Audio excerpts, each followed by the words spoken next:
Hello, this is a guy who likes fanfiction and is too lazy to read, so here is Hellbent in audio form. Check the description for the links to the author. Chapter 41, If You Must Leave.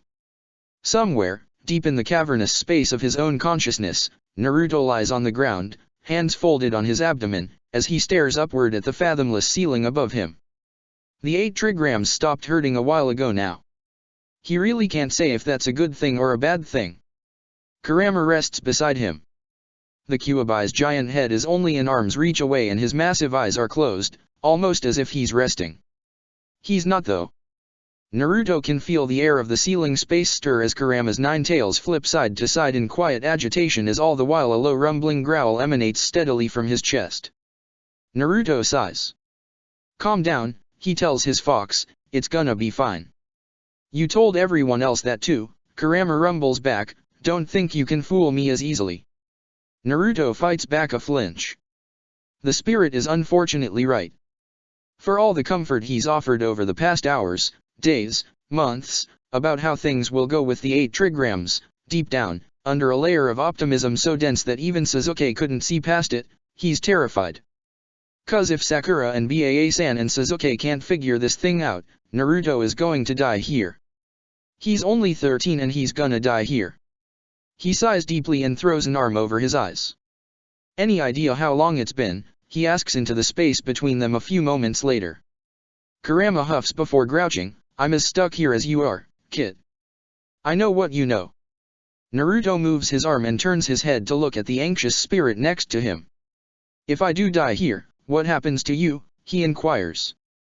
While most of the question is out of genuine curiosity and concern for his Byakuya, underneath it all, Naruto is still avoiding his reality. The words feel ice cold in his mouth and taste of bitter fear. Naruto doesn't want to die. He has so much left to do. One of the Kyuubi's massive slitted eyes opens to meet his. Naruto can see his own apprehension mirrored back at him in the 9 tails gaze. Scarlet to scarlet. Fear to fear. I don't know for sure, Kurama offers after a considerate beat. I've never had a Jinchuriki die while I was still sealed.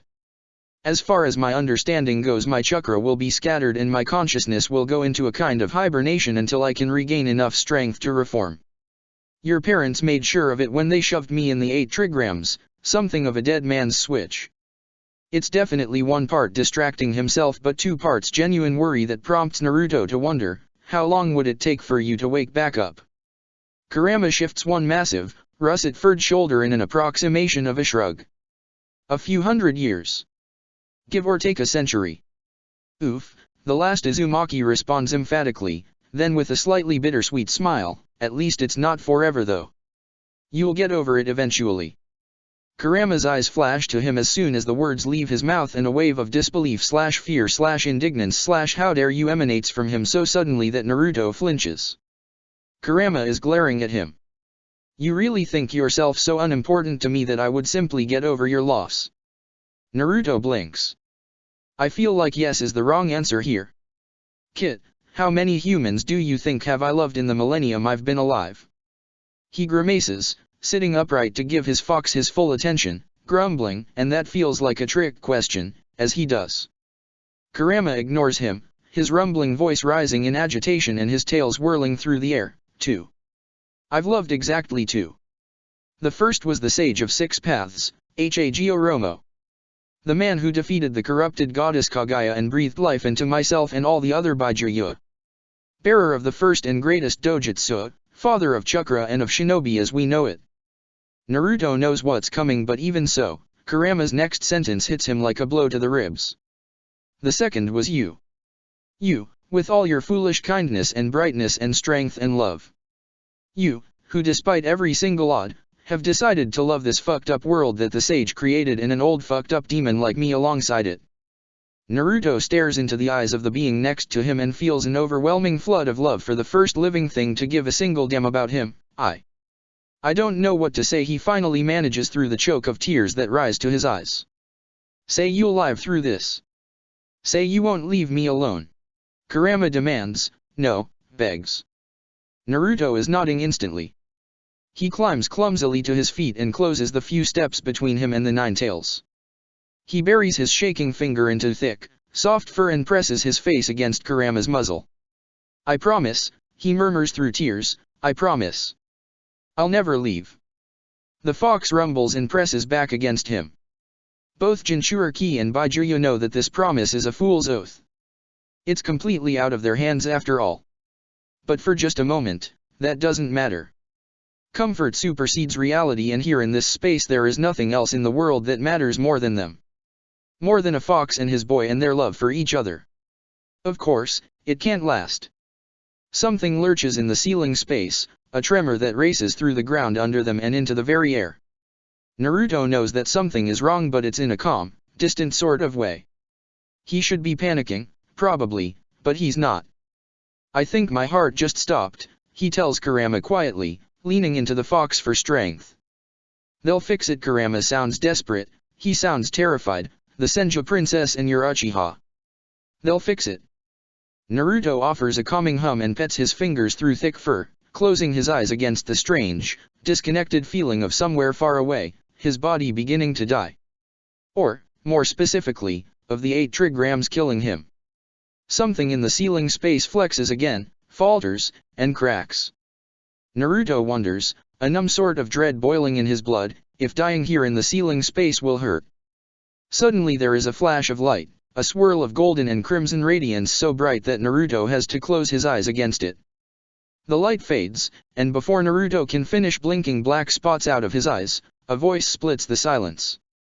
"Naruto? Is that you?" It's a woman's voice, warm and a bit rough, the remnants of an accent at the edges of her vowels. Naruto turns disbelieving eyes to see 2 figures standing a dozen feet away from him, staring in open shock. It's a woman and a man. The kunoichi sports a well-fitted jonin vest, her blood-red hair pulled back tightly from her face.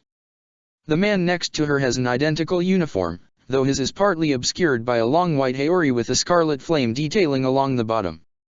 His blonde hair is the exact same color that Naruto has seen in the mirror every day of his life.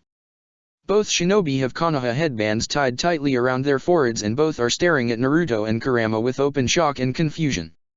Naruto opens his mouth, tries to speak, fails. Words dry up on his tongue as he stares uncomprehendingly at who he knows from Kakashi's stories and from his own familiar features reflected on their faces, are Minato and Kushina. The 4th Hokage and the 2nd Jinchuriki of the Kyuubi no Kitsune. The Yellow Flash and the Red Devil. His dad and mom. Before Naruto can figure out what he can possibly say, both of the shinobi's eyes slide from him to where Kurama is curled around him.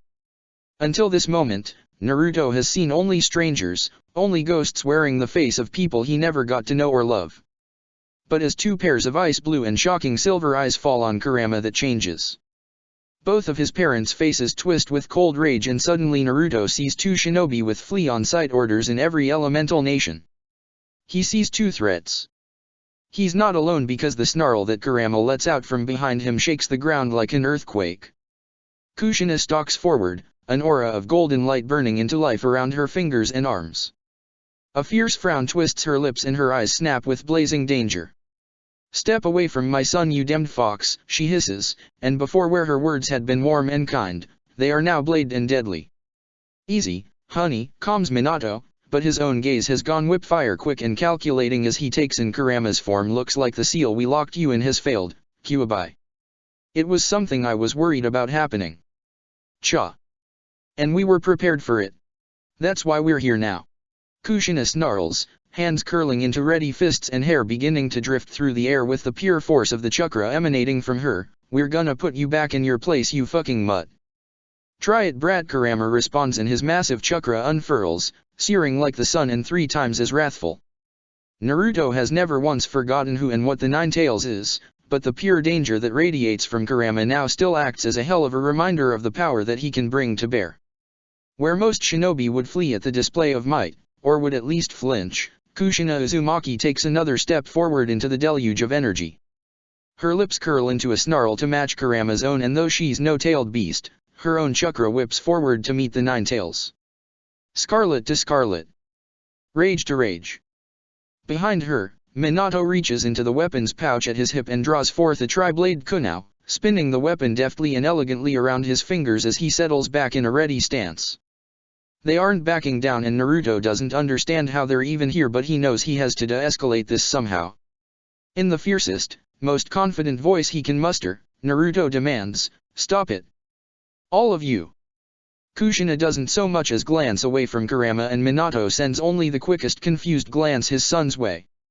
"Naruto, you need to move, the fox is a huge danger unbound like he is." The former fourth Hokage tells him with slightly strained kindness. If you'd asked him even a day ago how he'd feel to see his parents, Naruto would have said overjoyed, ecstatic. Now though, he's struggling to control his temper. He's not a threat.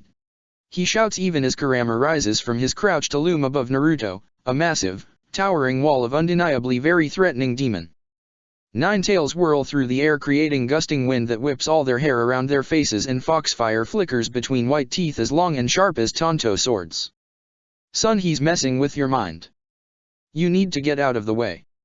Let me and your mother handle this," Minato yells as, at the same moment, Kushina's energy ripples and changes, solidifying into dozens of burning golden chakra chains that hover in the air around her with a deadly promise. "Fuck that," thinks Naruto, and, throwing his arms wide, he steps forward and places himself directly between his parents and the demon who raised him. "If you want to hurt Kurama, you're going to have to go through me." And this time he's not yelling, he's not trying to sound more brave or confident than he is. He's simply speaking truth in the clearest voice he can, because he means this with every ounce of himself, with every beat of his heart. Minato and Kushina may have birthed him, may have set him on the path he walks now, may be heroes and legends, but Kurama is his family and has been for as long as Naruto can remember. Everyone in the ceiling space freezes, three sets of eyes falling with disbelief on the boy in their midst. "Gods above, you're serious," whispers Minato after a beat of silence. Kushina simply stares, her brows furrowed, as her chakra chains hang suspended in the air around her. "I am," Naruto agrees, looking between the two Konoha in, "things aren't the same as when you two died. My life isn't what you thought it was gonna be." "What do you mean by that?" demands Kushina, and for a woman who just went toe-to-claw with a spirit of chaos and calamity, she sounds surprisingly tremulous, surprisingly afraid. Naruto closes his eyes and takes a deep, steadying breath. This is something he'd never thought he'd have to do. How to best explain himself to the parents who died to give him a chance at a future that turned out to be nothing but shit and tears and strangling loneliness. How to explain that the being that saved him from that loneliness is the same one that killed them. How to put in words that he not only abandoned the village that was both their dreams, but that he plans fully to see it answer for its crimes, come fire and blood. "Kid." Naruto looks back to Kurama, and the demon is watching him with eyes full of concern. He feels a pulse of worry/fear/love/faith from the nine tails, and it's as familiar as his own breaths. That's the key at the end of the day, isn't it? 'Cause on paper Naruto knows that this all looks like shit and his ma and dad are probably gonna hate him. But he's not doing this for them, he never has been. He's doing this for the victims of Uzushio and of the Uchiha. He's doing this for Kakashi and his ghosts, for Sakura and her learned insecurity, for Sasuke and his nightmares. He's doing this for every single one of the Jinchuriki and tailed beasts, for the utter hell they've been put through at the hands of the villages. He's doing this for Kurama. He's doing this for himself. Naruto looks back at Minato and Kushina. "I know this is gonna come as a shock," he says as kindly but as firmly as he can, "but Kurama is not my enemy, and he hasn't been in years. I know you were both trying your best when you left me, but the dreams you had for me ain't how my life has turned out, and you're going to have to be okay with that." "Naruto?" Kushina asks shakily, her chakra faltering and the chains fading, as Minato takes a step forward, confusion written across his face. "No. Just listen," Naruto orders sharply, voice rising towards a shout. "I'm never gonna be the Hokage. I'm never gonna help Konoha be strong. I'm not gonna be the perfect, golden child you guys probably wanted me to be." He raises a trembling fist and presses it fiercely over his heart. "I'm a Missinin and a renegade. I'm gonna fix the world my own way, and I'm doing it with my team, and with the other Jinchuriki and with Kurama, and that's that." He's breathing heavily by the time he's done, his emotions a riot inside of him. Somewhere far, far away he knows that his time is still ticking down, and that these may be his last moments. But if they are, then damn it all, but he's going to spend them telling the truth, even if it means his mom and dad hate him cause of it. Kushina and Minato stare in disbelief at him. The silence stretches in the ceiling space, awkward and unwieldy and terrible. It's Kushina who eventually breaks it. Her fists white-knuckle tight at her sides, the former Jinchuriki of the Nine Tails opens her mouth and Naruto readies himself for the tirade that's sure to come. Are you happy? He blinks in shock, staring at Kushina's face in utter disbelief. She's watching him right back. She's pale but her eyes are fierce and unflinching. Minato steps up to her side, reaching down to gently uncurl one of her shaking fists and lace his own fingers in with hers. I am, Naruto tells them both, and he means it because he is. Since leaving Konoha he's been the happiest, the freest, the most unapologetically himself he's ever been. Kushina and Minato must see the truth on his face for what it is. Kushina turns to glance at Minato, a look Naruto can't decipher flashing across her face. The fourth Hokage offers her a bittersweet smile and reaches to wipe away one of the jewel-bright tears beginning to bead in her silver eyes. No words are exchanged between them, but after a moment she sighs deeply and he blinks once, long and slow, and then both of them turn back to Naruto and Kurama. They walk forward together, hands still linked. Naruto tenses, ready for violence, ready for anger, ready for anything except two arms coming around him on either side in an embrace as both his parents pull him forward into a tight hug. Naruto's mouth drops open in shock. And then the tears come like a tsunami. He presses forward, grabbing at Minato's robe and Kushina's vest with desperate fingers as he wails with all the force of his lungs. His mom and dad just hold him tighter, Kushina burying her own tear-wet face in his hair and Minato murmuring comforting nothings to both of them.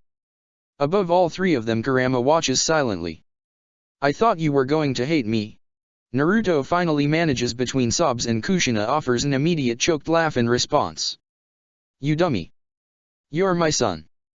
I could never hate you, yeah no.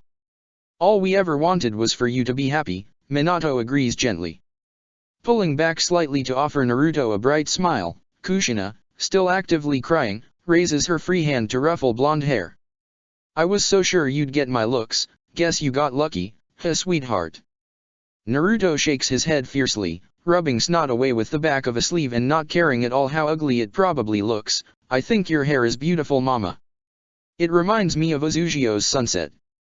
Kushina's eyes widen and fill with tears anew. You went back to Uzugio. She whispers, uncertain.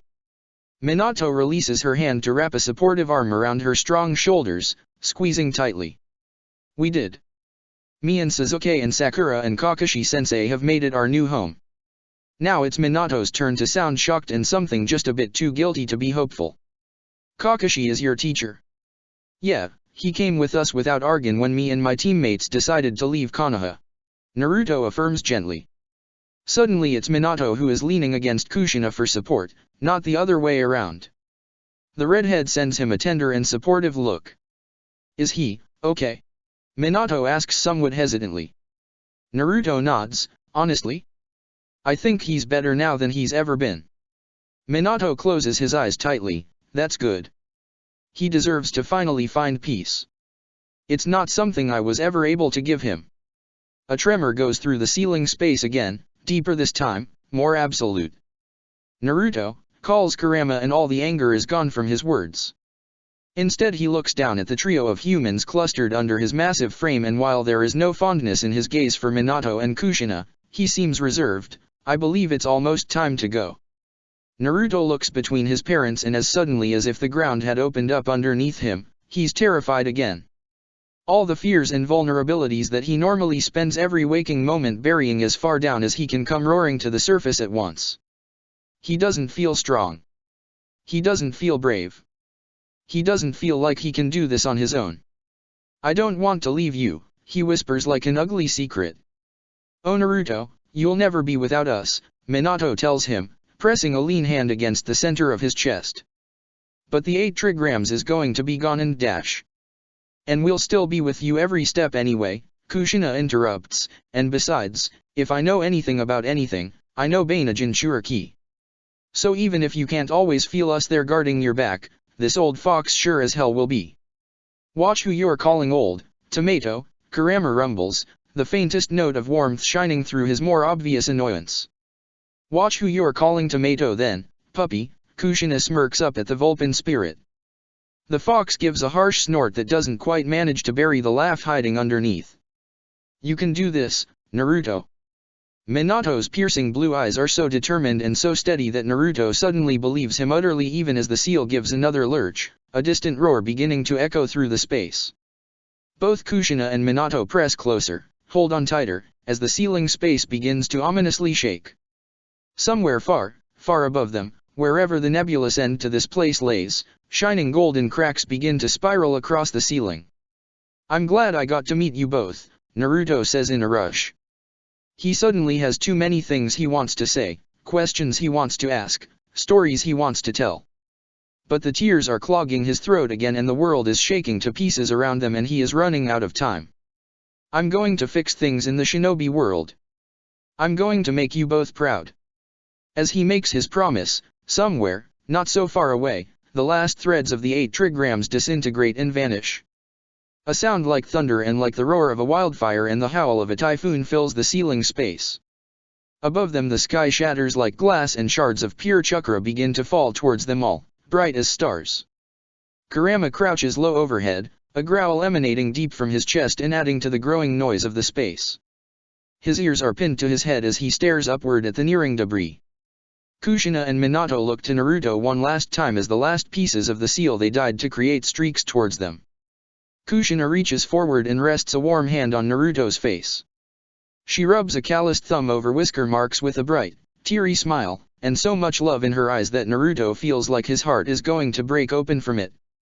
We're already both so proud of you, Naruto, she tells him gently as the shards of the seal begin to crash into the ground all around them, exploding in fragmented cascades of light. Your dad and I will be watching and cheering you on.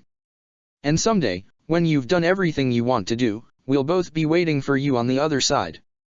Naruto opens his mouth to respond, but before he can, something slams onto him from above with all the subtleness of the sky falling. He's dropping backwards, blinded. He can hear Kurama howling in pain and he reaches blindly, desperately, for his fox, for his parents, but his clutching fingers come up empty. And all Naruto knows for a while is darkness. Chapter 42, Oh my love.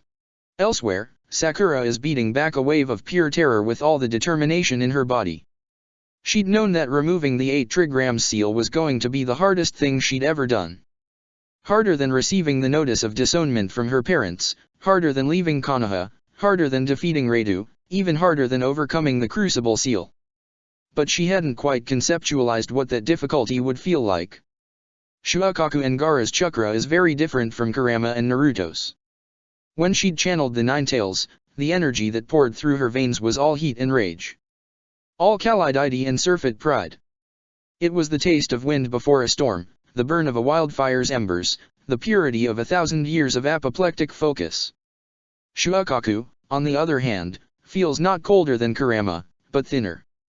His chakra is coarse and swirling, oblique and erratic and still somehow unthinkably absolute. He feels like desert sun and mirage, dry heat, and shifting sand and driving wind that has the patience, the asperity, to strip even the memory of moisture from everything in its path. After channeling the Ichibi's power for nearly an hour, Sakura feels like she's been walking without water for a week. Her tongue is parched and thick in her mouth and her muscles are tight with the pain of dehydration. Worse, her stomach is an iron brand of sharp radiating pain. But none of that matters when Naruto's heart isn't beating. When her best friend is dying because she's failing. Sakura breathes deeply, trying to steady herself. She digs her fingers so fiercely into the surface of the contravene seal alight underneath her that she feels the delicate blood vessels in her fingertips rupture, bruises forming instantly. The pain is grounding. Sasuke is crouched at her side, face pale with panic but mouth firmly set. How long do I have? Sakura demands through gritted teeth. She doesn't clarify. He'll know what she's asking. 5 minutes before organ death. 7 before irreparable brain damage. 9 before death, her teammate lists, calm and clear and concise, just like she needs right now. Somewhere else in the cavernous room there is chaos. Yujito is speaking frantically to Gaara, and Tsunade's demands as to what's going on are growing increasingly frantic. Sakura tunes them out. They don't matter. All that she needs right now is Sasuke's razored focus next to her and Kakashi's strong hand braced on her shoulder. For a split second, Sakura hesitates.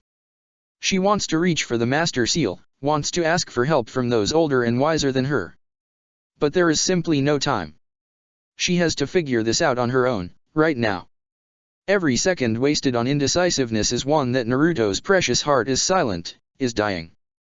Sakura closes her eyes and begins to run the numbers. In the midst of panic, her team waits, poised for her word. Sakura schemes. Everything she has learned in the past 7 months swirls through her mind in flash-fire quick bursts. I'm going to have to cut out the concentration metrics of the innermost rings and run the density calculations in my head instead of through the embedded formulas, she calculates. That will save us 2 minutes. Then if I use my own chakra instead of the One-Tail's, jump chain past the stabilization sequence and push right into laying the kindred seal. It will work. She can still do it. She can still save him. And it may kill her in the process. Using shortcuts in sealing is like sailing into a typhoon without lifeboats. The safeguards she's bypassing to save time are there for a reason, and without them the chance that this all blows up in her face, literally, is substantial. Sakura examines that danger for a second, weighs the risk, and discards it. It's inconsequential. She won't die. She won't fail. Sakura opens her eyes, jade bright. 4 minutes, she declares, be ready. Sasuke nods immediately, no hesitance or doubt on his face. Kakashi's fingers tense for a moment on her shoulder, but he doesn't argue with her either. The seal master of the Uzushio renegades doubles down on her control of the seal, and begins to redirect energy with a scalpel-like precision. I need 4 more minutes of your chakra, Gaara, she informs, and she's not asking because it's not a question. She will not fail. Naruto will not die. The One-Tail's Jinchuriki is panting next to her, his breath choked with exhaustion and pain.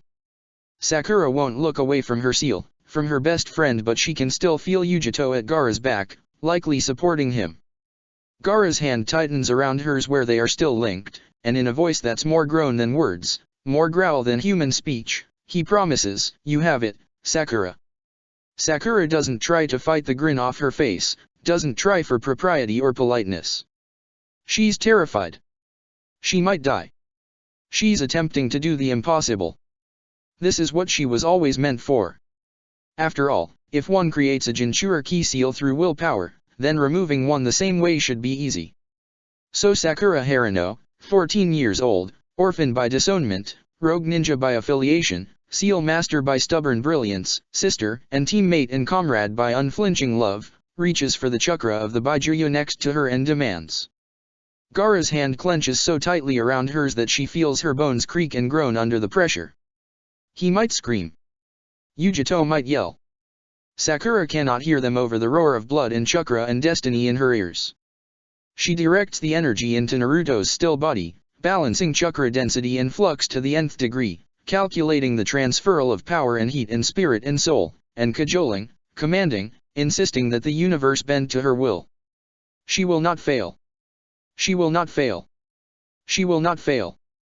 Her field of vision narrows even further.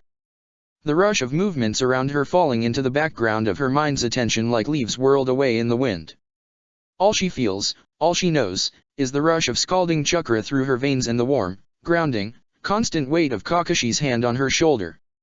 Just beyond Naruto, something pulls Sakura's eyes up from his prone form. She sees 2 figures, standing over the unmoving form of the boy she's decided to follow into hell. Kushina Uzumaki and Minato Namikaze watch her with measured, melancholic, focus. None of her readings have ever mentioned this, but Sakura still knows why they're here.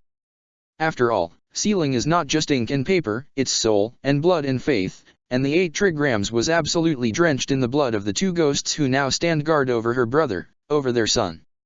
She's not sure anyone else can see them, and she's not sure she's even speaking aloud when she addresses them, but even still, Sakura raises her chin and tells them both, you have to let go now. You have to let me save them both. The shades look at each other, look back to her, and then Kushina's lips tug up in a barely there, bittersweet, smile. Take care of my son, she says. Sakura feels the final thread of the 8 trigrams unraveling, feels its last vestiges fading. She also feels Gaara and Shuakaku's chakra guttering and trembling, their last reserves rushing through her skin, through her very cells. I swear it, she tells the shades, tells the seal that kept Naruto and Kurama safe for 13 years. It's enough. The chakra echo of the fourth Hokage spins a familiar tri-blade kunai in his fingers and then, pulling his wife's hands to the handle of the blade alongside him, the two ghosts drive the ethereal weapon downward into Naruto's core, into the heart of the binding seal they died to place. The 8 trigrams shatters and the remnants of Kushina and Minato that had been contained within, vanish, ghosts before a new dawn's light. Sakura is leaping forward before the glow of the contravene has even faded. Even as she hears Gaara collapse to the ground behind her, she doesn't hesitate. Her footsteps are faster than the dying light racing inward from the edges of the massive array. She doesn't have to look to know that Sasuke is right at her side. The two members of Team 7 crash to the ground at Naruto's side, both their pairs of hands alight with concentrated chakra. Tsunade is only a moment behind them. What the fuck, girl, the Sannin snarls at Sakura, even as she helps Sasuke wrench open Naruto's shirt to better access his still unmoving chest. I thought the plan was you put him in stasis while we heal his chakra system and then you put the new seal on. A distinct part of Sakura is acutely annoyed that Lady Tsunade isn't able to adapt with the changing plan at the same speed that Sasuke is. The rest of her shuffles that annoyance aside is unuseful in this moment. Sakura whips out her cherry blossom engraved fuinjutsu brushes in a pot of scarlet ink and with a voice only slightly raspy from the dehydration she can feel as a remnant of Shuakaku's chakra, she explains, I had to jump past the stabilizing portion of the contravene due to the rupture. There wasn't time. You and Sasuke will have to work alongside me while I start placing the new seal. Tsunade barks out a half laugh that sounds only a hair's breadth away from genuine panic. We can't do that. So many different chakras at work in his body are going to be far too muddled to allow for any precision. It's not possible. Sakura doesn't look at the panicking Sannin. The old woman's definition of possible simply doesn't mesh with her own. Instead her eyes find Sasuke's. Even in the midst of her complete focus, Sakura cannot help but blink in shock, in wonder, as the Sharingan pierces her gaze. There is a new, inky black tomo swirling across its crimson surface. As the 3 pinwheels spin in his gaze, Sasuke nods once, gaze fierce. She doesn't waste precious time asking twice. Do what Sasuke says. He'll guide us. She orders. For a second, Tsunade looks like she's going to argue, face twisting with distrust and fear and doubt. But then something hardens in her, her own hazel eyes lighting with that same bright strength Sakura saw in the land of tea when she demanded to hear their whole story and then again when she told Genma that she no longer answered to Konoha. The kind of strength that could level mountains. That could come back from ruin, time and time again. Goddamn brats, the slug Sannin snarls as she rolls up her sleeves, her hands lighting with a blaze of healing green. Let's put him back together quickly so I can properly chew your sensei out for the lack of respect he's taught you hellions. Without waiting for a response, Tsunade begins to pour chakra into Naruto's chest to restart his heart as Sasuke's eyes dart across their teammates' form, across his tattered chakra pathways. Sakura thinks of Kushina and Minato's set eyes. She thinks of the flash of Naruto's smile and the rumble of Kurama's voice. She thinks of their dream, of her dream, and she dips her brush in ink and prepares to draw a reality out of nothingness. Kakashi is fighting back the strangest wave of déjà vu. Somewhat distantly he thinks that it may be a dissociative panic response considering that Naruto is still not breathing in the center of the room and Gaara is unconscious on the floor next to him and the heavy, dark of the cave ceiling is pressing down above them and everything is spiraling out of his control. He stands at the edge of the contravene seal, hands loose and shaking at his sides. He hasn't felt this completely useless since his team disappeared from under his nose at the Chunin exams, since this whole thing started, months ago now.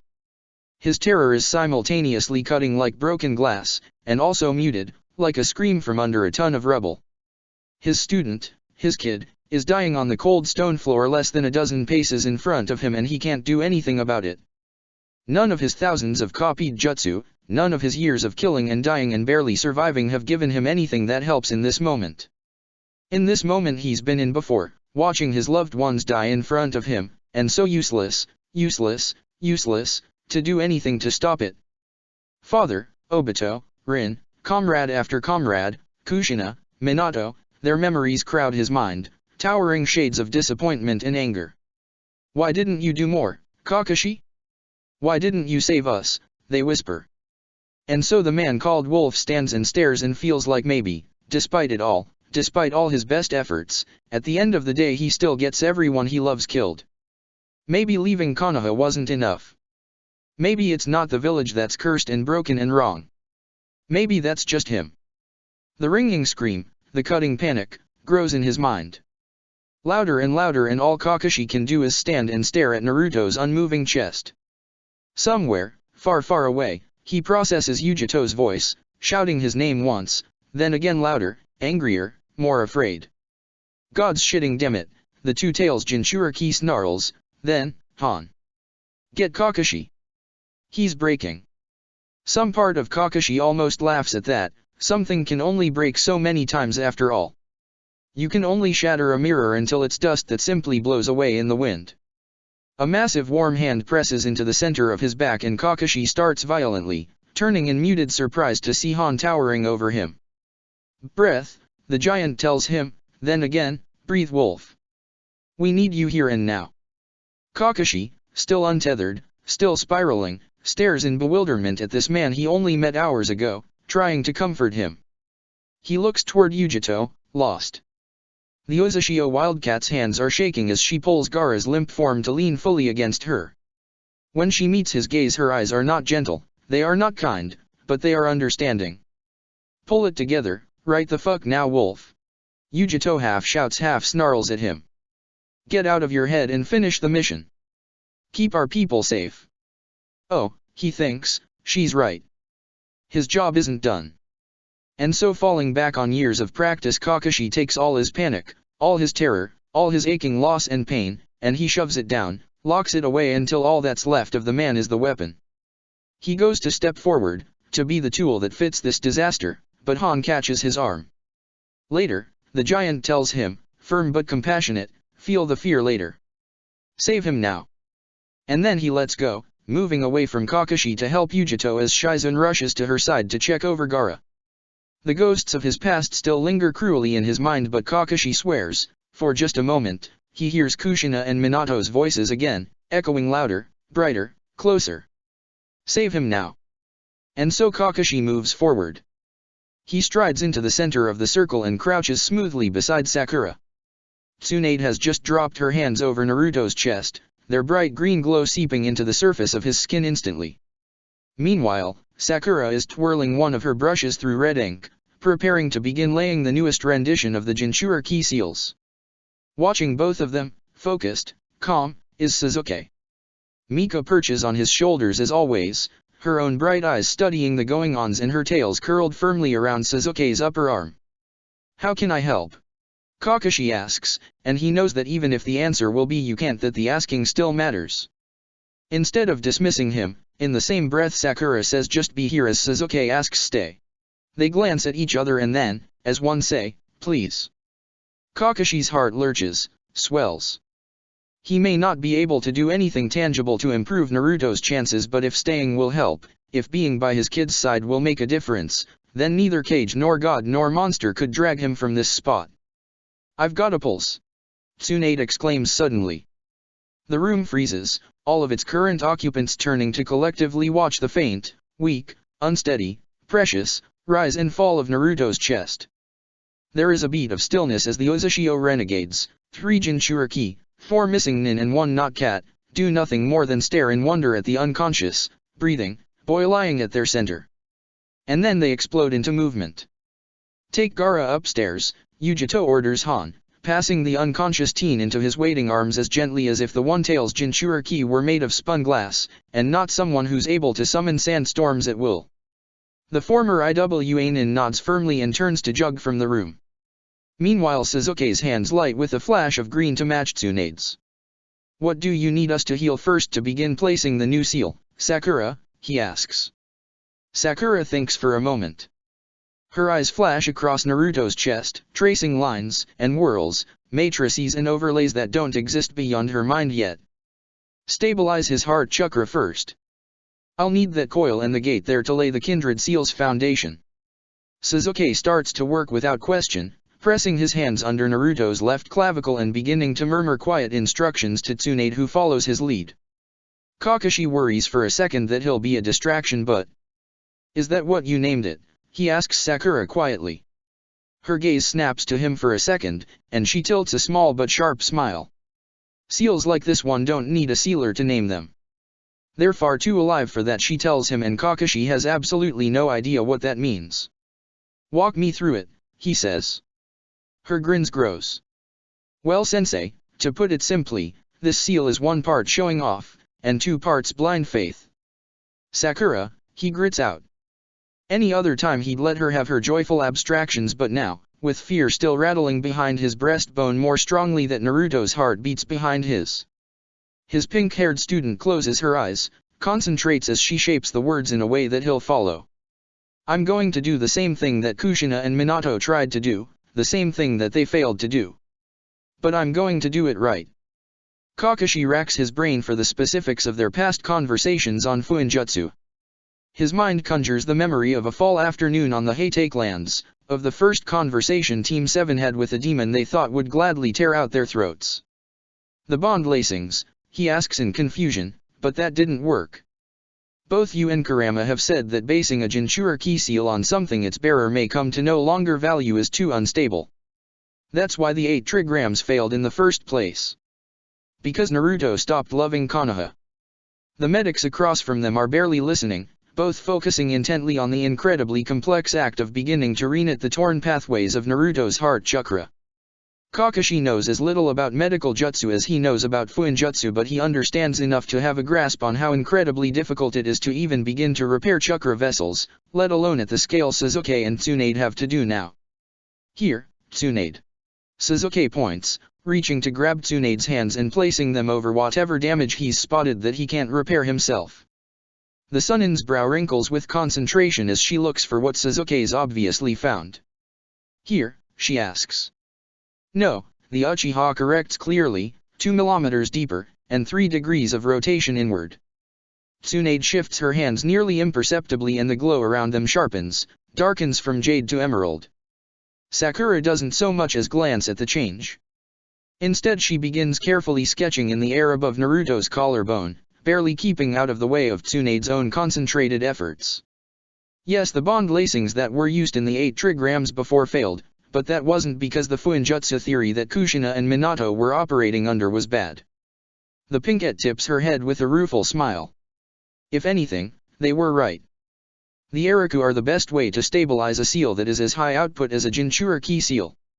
Using the heart chakra as an anchor point and the recipient's passions to act as fastenings that guard against disintegration is brilliant. Kakashi is barely following, but he remembers enough about that first, terrifying conversation with Kurama to feel his worries spike. But Kurama himself said that using worldly attachments is always a massive risk. Those things may fade or die or betray you, and if they do, he gestures weakly at Naruto. "True," Sakura agrees, without elaborating. Kakashi grits his teeth. "So, if you're thinking to use Naruto's love for you and I, or for Sasuke, or even for something more abstract like peace or Uzushio, it won't work. We can't know what will happen in the future. We can't know if any of those things, any of us, will survive. He may end up back here again, or worse." Sakura looks at him then, and for a moment the spinning, glimmering light of calculation in her eyes slows, focuses in on Kakashi's fear. "Dying wouldn't mean he loved us less though, sensei. That's not how Naruto is. And it's not how you are either. We all have heard the way you still talk about Rin and Obito. It's like getting kicked in the chest." Kakashi clenches his eyes tightly and has to fight past the wave of grief that rises like a tide. The possibility of death doesn't detract from love. His 14-year-old student tells him firmly, and if things were less dire, if he were less controlled, he'd shout back at her that he knows. He knows intimately. He wishes it wasn't true. He wishes he could only love things that death couldn't touch. He wishes he'd learned his fucking lesson after the 3rd, the 4th, the 5th time he's lost everything. But if he had, Kakashi wouldn't be here now. He would still be a weapon in the hand of wielders who only measured his value based on how well he could still draw blood. He'd still be dragging himself out of bed exclusively to go stand in front of the memorial stone and ache. He'd still be waiting, patiently, eagerly, for the day he wouldn't be fast enough, clever enough, strong enough, to avoid death's swift hold. He'd still be hound. Instead here he crouches, deep underground, heart thundering in his chest, with a blend of love terror as he watches Naruto's life hang by a thread. Sakura. He responds finally, and he's never come closer to begging in his life, please tell me you know how to save him. And when she looks at him this time, her calculating, dissecting eyes soften, gentle. I do. After all, there is no rule that says I have to base the bond lacings off something killable, is there? Kakashi isn't following. Everything can be killed. Everything can be taken away. Sasuke seems to understand though, as distracted as he's been with he and Tsunade's efforts, as much as he has to understand in the way that Kakashi does that nothing is truly safe, the Uchiha looks up at his teammate in shock. Would that work? He demands. In response Sakura just grins and grins. Why do you think it named itself the Kindred Seal? And even though Kakashi still doesn't understand, is even now opening his mouth to demand clarification, Sakura leans forward and drops her brush onto the skin above Naruto's heart. Kakashi doesn't truly know Fuinjutsu and he never will, but even he is clever enough to recognize the curling kanji that Sakura paints. It's a name.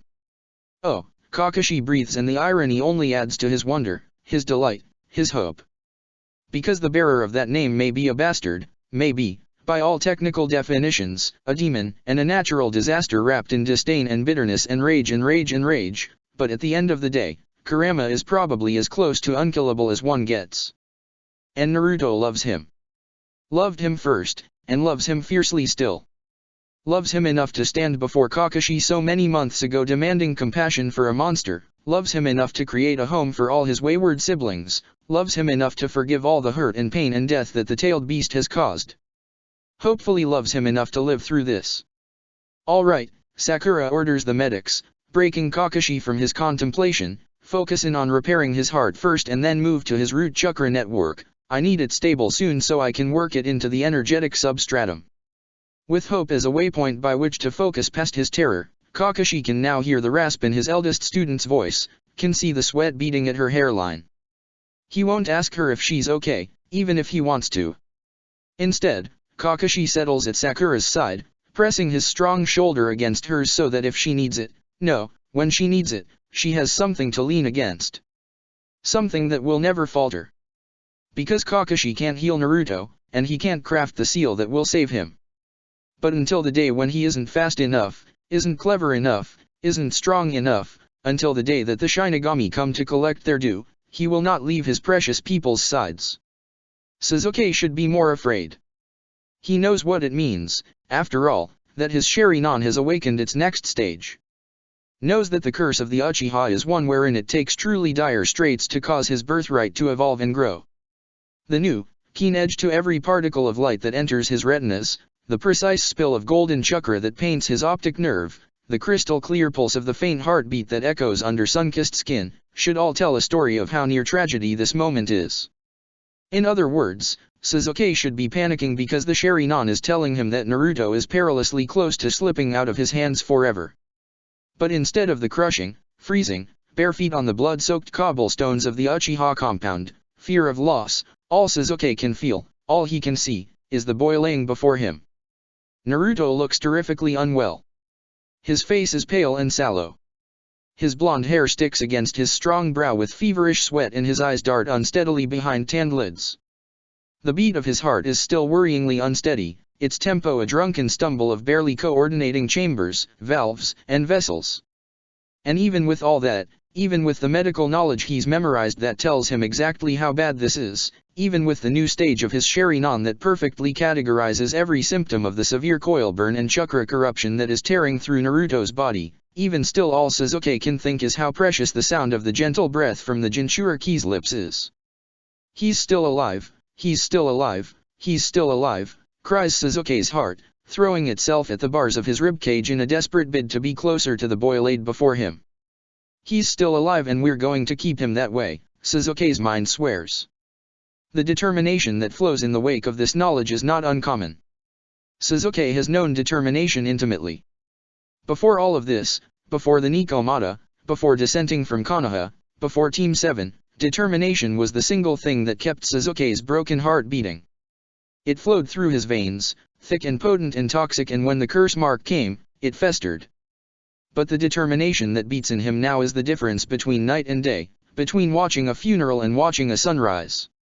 Tempered by months of research, guided by the compassionate, firm hands of Kakashi and Yujito, empowered by the parallel dedication of Sakura, inspired by the bright horizon dreams of Naruto, sustained by the constant steady presence of Mika and the other Nikomata, the determination that now surges in Sasuke's heart is bright and new, like a freshly polished shuriken. It is still a weapon, but not one that he swings wildly, blindly, as likely to cut himself as the thing he hates. Now it is more chakra scalpel than kunao, precise and wielded with a focus and a direction. Over the past 8 months, Sasuke has come to know this new determination, and this new, himself, very well. He didn't always. Once upon a not-so-distant time, himself was just the unfortunate baggage he had to drag alongside his path to accomplish his revenge. But that's been changing. He's learning to listen, to process. Mika helps. She pushes him to slow down and breathe when things become overwhelming, to follow the thread of his emotions like a river to its spring. And now, in the midst of the fear, of the focus, of the beat of his heart that says, "Fix him, fix him, fix him," Sasuke hears a quiet rush of an emotion, like cool water over river rocks. He follows the thread even as he concentrates on Naruto's heartbeat and the pulse of his shuddering chakra. He chases the emotion that he knows is important in this moment. It's the invisible underpinning of whatever is allowing him to keep his calm, of what is driving his determination like gravity spins the moon in orbit. A force so huge, so important that it shapes the entire direction of his life with utter completion. He suddenly, irrevocably, has to know what it is. Sasuke presses his hand over Naruto's chest, his newly adjusted eyes cataloging and memorizing the exact splash of freckles across the blonde's sun-kissed nose. And as he stares at the face of the boy that was his first friend, his first rival, his first kiss, his first. "Oh," thinks Sasuke. The spin of the Sharingan is a sweetly mocking presence that maps the slightly crooked Cupid's bow of Naruto's mouth even now. "Oh," thinks Sasuke. The other boy's precious heart beats under his palm, and it's the most important sound in the entire world. "Oh," thinks Sasuke. The trickle of emotion he was following has become a torrent, a flood of memories and feelings. Sasuke is inundated with images of fighting side by side in wave, of sitting together on the sun-dappled porch of the Haytake compound, of stepping together for the last time out of Konoha, of laughing, and crying, and dreaming and being, together, in a never-ending wave. And so Sasuke stares in shock at the face of the boy who is, his first love. His pulse must jump or something because Mika, always attuned to him, sends a questioning look from her perch on his shoulder. Sasuke responds with a distracted head shake. Now is not the time to have a meltdown over the novel fact that he is in love with his best friend. Oh God, he's in love with his best friend. The one who is currently in mortal peril. Sasuke feels a scream building behind his teeth and he presses his lips together fiercely and shoves it down. He has a job to do here. Once it's done, once Naruto and Kurama are both safe, he can lose his shit over an unrequited, all-encompassing, world-altering, crush on the last Uzumaki. Kakashi, aware in the same way as Mika is that something is bothering him, pulls him from his panicked thoughts with a quiet, "Sasuke." When Sasuke raises his eyes to meet his teacher's, the other man's eyes widen in shock, taking in the new pinwheel that spins across his retina. The shock quickly fades as grim determination replaces it. If anyone here understands exactly what it means that Sasuke's eyes are evolving right now, then it's Kakashi. "Do you need water?" The silver-haired Jonin asks, a twitch in his hands a subtle betrayal of how useless the simple question must make him feel. It's as obvious as a flashbang to Sasuke's gaze. He considers, taking this moment to further bury his revelations and any other distractions before shaking his head once. "I'll be okay for a few more hours. Tsunade and I will need to power through the first few critical stages of the healing process before we can have anything like a break." The Sannin in question raises hazel eyes from where they were focused on Naruto's chakra network to glare pointedly at Kakashi. "You didn't ask me if I wanted water." She snipes gruffly. Kakashi grimaces, I mean, do you want dash? She cuts him off. No, I want sake, you brat. But you won't give me any of that right now, will you? Kakashi swivels back to look to Sasuke for assistance. Sasuke ignores his silent bid for aid, but Mika, the sap, offers the jonin a sympathetic twitch of her whiskers. Focus, everyone. That's Sakura, the swirl of her fuinjutsu brush across Naruto's skin, a perfectly precise and still utterly unknowable dance in the eyes of the Sharingan. She's right. Sasuke pushes his reservations, his revelations, even further away. He centers himself on what needs to be done here and now. He reaches and carefully guides Tsunade's still glowing hands to a new location on Naruto's chest where the shredded, sickly glow of his teammates' chakra network needs attention. And they set to work. All of them. Nearly 9 months of stress, of the world-shattering implications of what happens if they fail here, presses down on all of them. Sasuke can't let it faze him. Instead he pulls page after page of perfectly memorized medical texts forward in his mind's eyes. He directs and assists Tsunade in the precise art of putting Naruto back together. He takes water from Kakashi when the man offers it to him, and he lets the constant, rumbling purr that emanates from Mika pull him forward and through the vertigo-like spin of imminent panic. Hours pass. Sasuke knows distantly that he's sore from crouching on the hard stone floor of the Uzushio archives for so long, knows that a chill has crept across his skin as the earth saps his body heat bit by bit. Much less distantly, he's aware of the searing ache in his eyes from having the Sharingan active for so long. Tsunade and Sakura don't look much better. Tsunade is pale and her hands tremble slightly with exertion as she focuses on the 100th minuscule segment of Naruto's form that needs repair. The damage that the 8 trigrams, and by extension, Kurama's unfettered and indirect power, have done to Naruto is nearly incomprehensible in its magnitude. Sasuke knew it was bad. But knowing, and spending hours metaphorically elbows deep in his teammates' horrifically mangled chakra network, is another.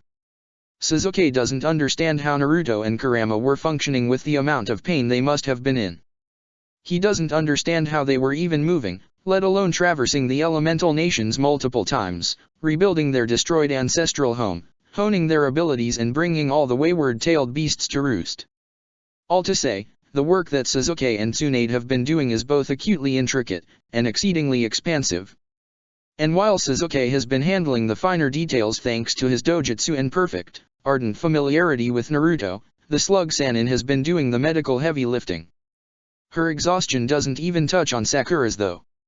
They're nearing the 8-hour mark of healing. Sakura has been at their side the entire time.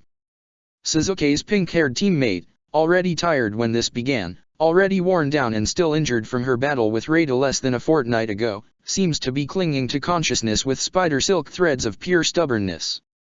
The actual lines of the seal she is placing were done hours ago.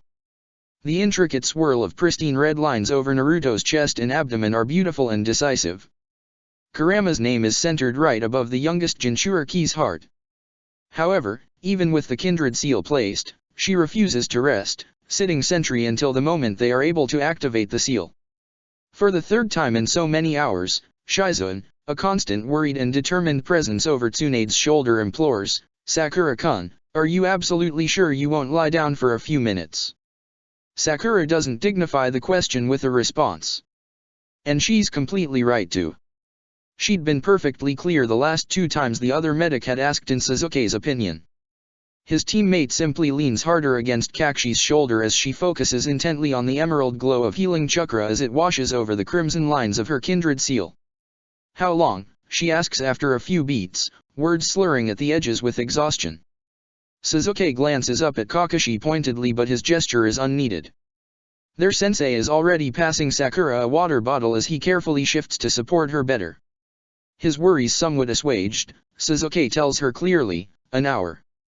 Tsunade, exhausted in her own right but no less herself for that fact, snorts loudly. What gives you that idea, Uchiha? We still have at least 3 hours of work ahead of us. Sasuke feels a tug of smug pride even through the constant fear as he wordlessly points down at the sprawling networks of damaged energy that are clear as the lines of Sakura's fuinjutsu to his eyes. Not if we repair here first. Unblock these vessels and the flow of energy will naturally unburden other vital segments, here and here. He gestures again to the new sections. Tsunade's eyebrows furrow as she leans to study what he's seeing, and then they smooth out with shock. "Well, sage Demus," she murmurs, and even though Suzuki has been at her side for hours, has been proving for hours that he's good at this, she still looks at him with surprise when she says, "I had missed that." It's Mika, voice sweet as nightshade honey, who chirps, "Yes, we all noticed." Tsunade narrows tired eyes at the summons, and Suzuki's Nikomata just swirls her tails where they drape across his shoulder with content smugness.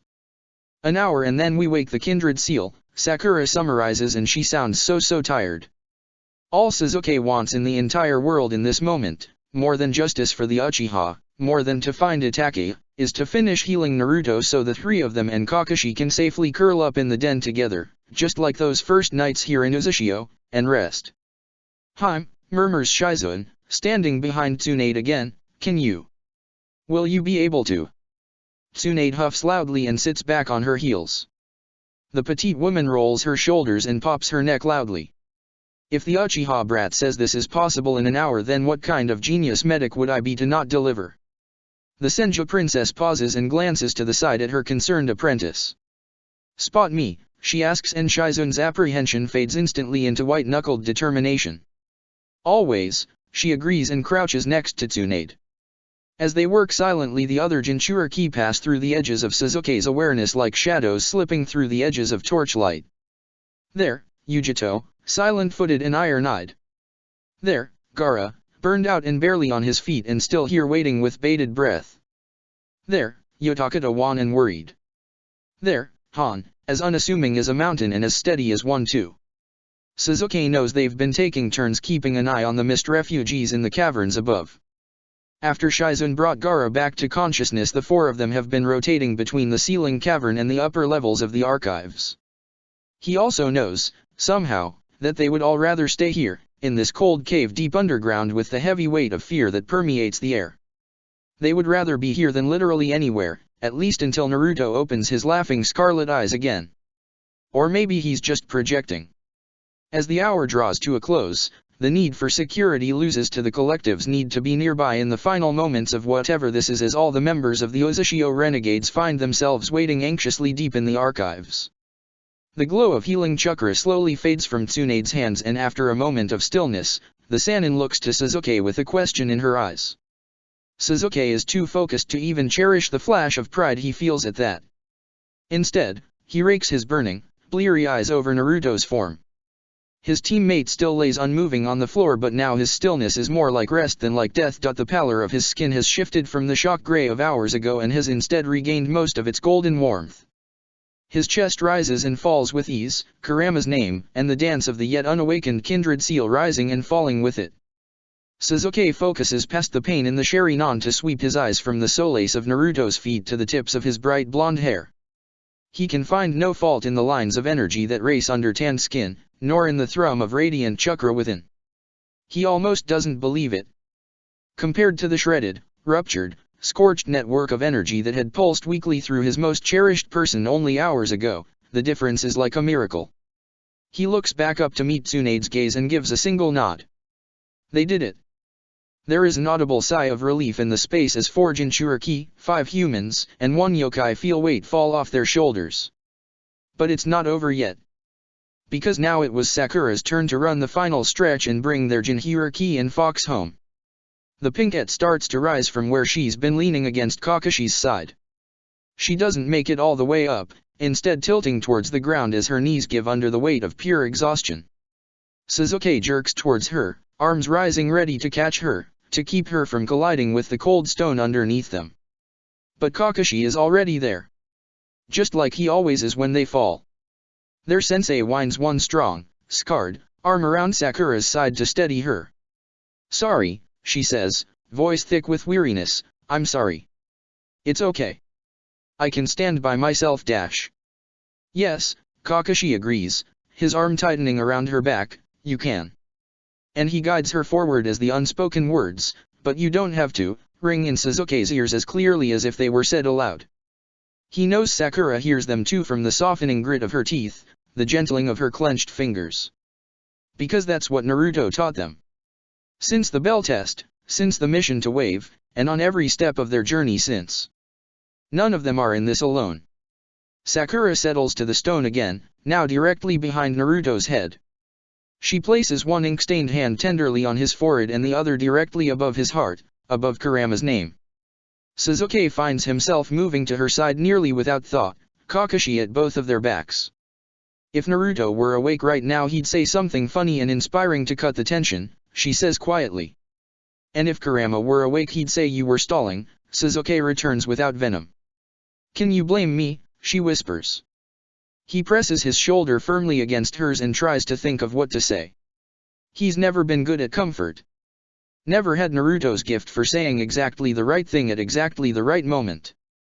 But then again, he supposes that he's fairly good at telling the truth. I wouldn't trust this to anyone but you, Sasuke tells her, and he means it with every ounce of his scarred heart. Sakura glances sideways at him and he wonders if she's experiencing the same flash of déjà vu as he is, memories swimming to the forefront of his brain of a late night many months ago, when they were so much newer to this, to each other. A night when they swore to do exactly this. To heal Naruto. To keep him safe. And to always have each other's backs. Sakura answers his question with a warm murmur even as her eyes slide forward to focus Naruto again. Time to keep our promise, huh? And without fanfare, without warning, she summons a wave of chakra, breathing life into the seal that sleeps across Naruto's skin. Chapter 43, The Future is Calling Me. Unlike the seals Sasuke has seen before, there is no light, no sparks, no fire, as the kindred seal takes its first breath. Instead, in an utter display of anticlimacticness, the painstakingly crafted lines of ink, the products of months of effort on Sakura's part, simply sink in nothingness, leaving behind an entire swathe of untouched, unmarred skin. The only sign that there had ever been a seal placed on Naruto in the first place is the whirl of Kurama's name over his heart. For a long moment, there is absolute stillness. Sasuke is suddenly gripped with the terrible, crippling thought that it didn't work. That all of this was for nothing and he, Kakashi and Sakura failed, and that he really is going to lose everyone he loves again. And then there is a beat. Not quite like a heart. Not quite like a drum. Not even quite like a sound. But Sasuke still feels it deep in the center of his chest as something foundational shifts. Naruto moves, just slightly. It's barely a twitch of muscle. His eyelids flutter slightly but remain closed. The entire room, Jinchuriki and human alike, lean forward, holding their breath. Sasuke had been expecting the effects of the new seal to be something loud and shattering, something echoing with all the power of the greatest spirit in their world regaining his freedom. He hadn't been wrong, but he hadn't been right either. He had been imagining energy like a bomb, like a hurricane, like the fiery wave that nearly knocked him to the ground so long ago now in the Haytake breezeway when they first met Kurama. But it's not like that at all.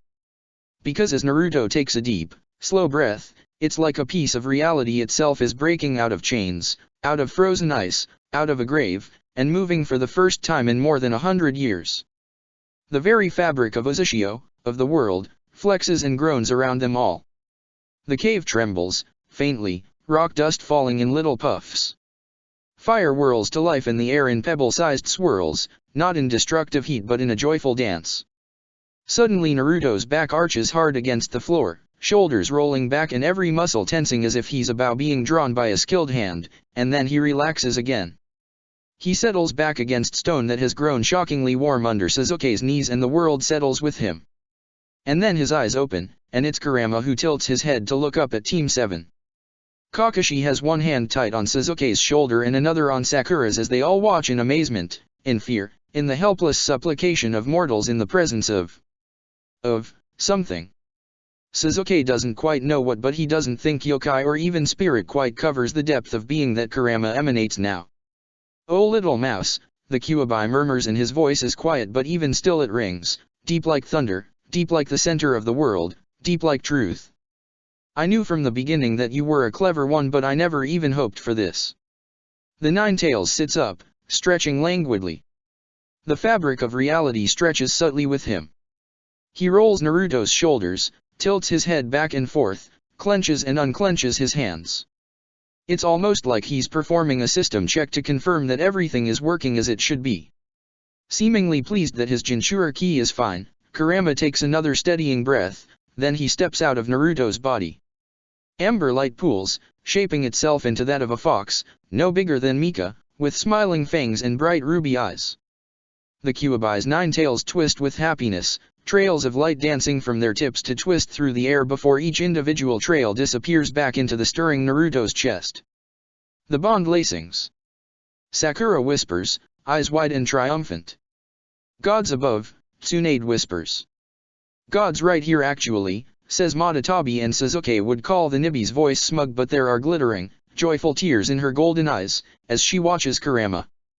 Kakashi points a pale finger at the two tails Jinchuriki even as his eyes are bouncing back and forth rapidly between Kurama's shade and Naruto, who is sitting up under his own power, shaking his head as if to clear it of fog. His eyes are still the same brilliant crimson. Clarification please, right now. Immediately, Sasuke's sensei demands, the tailed beasts are spirits, right? Not gods? At least that's what we've always been taught.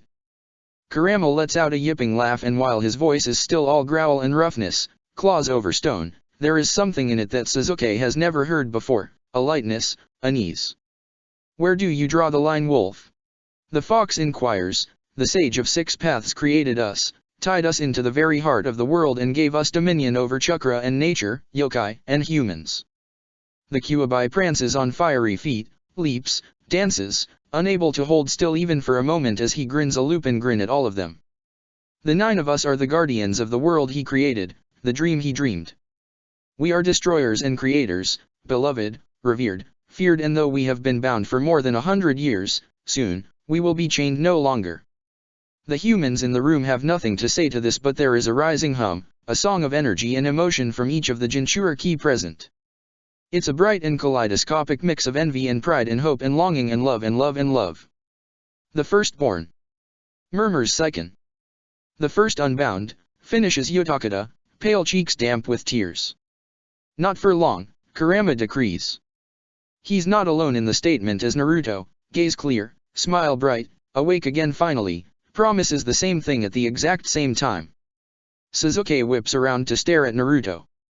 The blonde catches his wide-eyed look and offers a softer version of the same joyful smile, before he begins pushing up to his feet to stand. Sakura, who until this moment had been switching between looking delighted to see her seal at work and distinctly exhausted, lurches to her own feet berating, "Be careful, you dummy. Your system is still ad dash." She immediately begins to topple over as her legs fail completely to support her. Sasuke and Kakashi reach for her at the same moment. Before they can catch her, Naruto is already there, grabbing Sakura's arms and steadying her. He grins cheekily at her. "Nah, no adjustment needed. My seal master is the best out there." She stares for a moment. Weary eyes blinking once, twice, and then they fill with tears and she tips forwards to bury her face in his neck. Her shoulders shake with sobs and through them Sasuke hears her whine, "I swore I wouldn't cry. This is so stupid." Instead of answering, Naruto just wraps an arm tightly around her shoulder and murmurs, only loud enough for the little cluster of their team-turned family to hear, "Thanks, Sakura. You saved me." Sakura just cries harder. Sasuke wants to get up and hug him too, but instead his mind is just a cycle of numbing relief and staggering exhaustion and the utterly paralyzing resurgence of his earlier realization that he's in love with Naruto. Kakashi casts a slightly confused look at him where he's still kneeling on the floor, and then his eyes flick up to Sasuke's eyes, catching again on the new tomo that spins across the crimson of his Sharingan. One of his sensei's eyebrows raises and he gives Sasuke a look. The blush that Sasuke can feel flooding across his pale skin is almost as mortifying as the reality that the only other Sharingan user in Uzushio has absolutely katonied onto the reality of Sasuke's feelings. He glares fiercely at Kakashi, striving to communicate as clearly and as subtly as he can, that Sasuke will make his life a living hell if the Jonin lets this slip. Kakashi simply rolls his eyes at him. Once again firmly shelving his crush as a problem for later Sasuke, he stands and makes his way on similarly unsteady legs to stand by Naruto's side. Sakura's tears of exhaustion and relief are subsiding, and as she lifts her head to wipe snot on the sleeve of her haori she sends him a watery smile. "I couldn't have done any of this without you," she tells him, and Sasuke shrugs because honestly, he doesn't believe that for a second. Even still he steps to press his shoulder against Naruto's side and wraps an arm around her, just like Naruto has. We did it together. Just like we always said we would. Kakashi is there then, pressing close on Naruto's other side to bundle all three of them into a brief but tight hug. As they are released they turn as one towards their sensei with shocked expressions. Kakashi raises a sheepish hand to the back of his neck and offers a crooked, sharp-toothed grin. "Ma, don't look so surprised. I'm just," he fumbles for a second and then recovers, voice conveying a depth of sincerity that nearly sends Sasuke running for cover, "I'm just incredibly proud of all three of you. You've come so far and I am very grateful to get to be here with you, to watch your accomplishments." Sakura's eyes are watery again and Sasuke is fighting back his own wave of overwhelmed, mortifying tears. Naruto isn't unaffected either. The crybaby sniffs loudly, rubbing at his eyes, and then grins hugely, throwing one arm around Sasuke's shoulder and squeezing tightly. "Fucking look at us," he says, "all those dismissive jerks in Konoha would fall over dead if they saw us now." "Good," Kurama grins, bounding nimbly from where he's been leaping gleefully around the room and up to Naruto's shoulder. Still sniffling, still spent, Sakura asks, "Do you both feel okay?" "Everything seems normal." Kurama's foxy smile softens to something achingly fond as he looks at Sasuke's teammate. "It certainly does not feel normal, little mouse, which is the most unbelievable thing.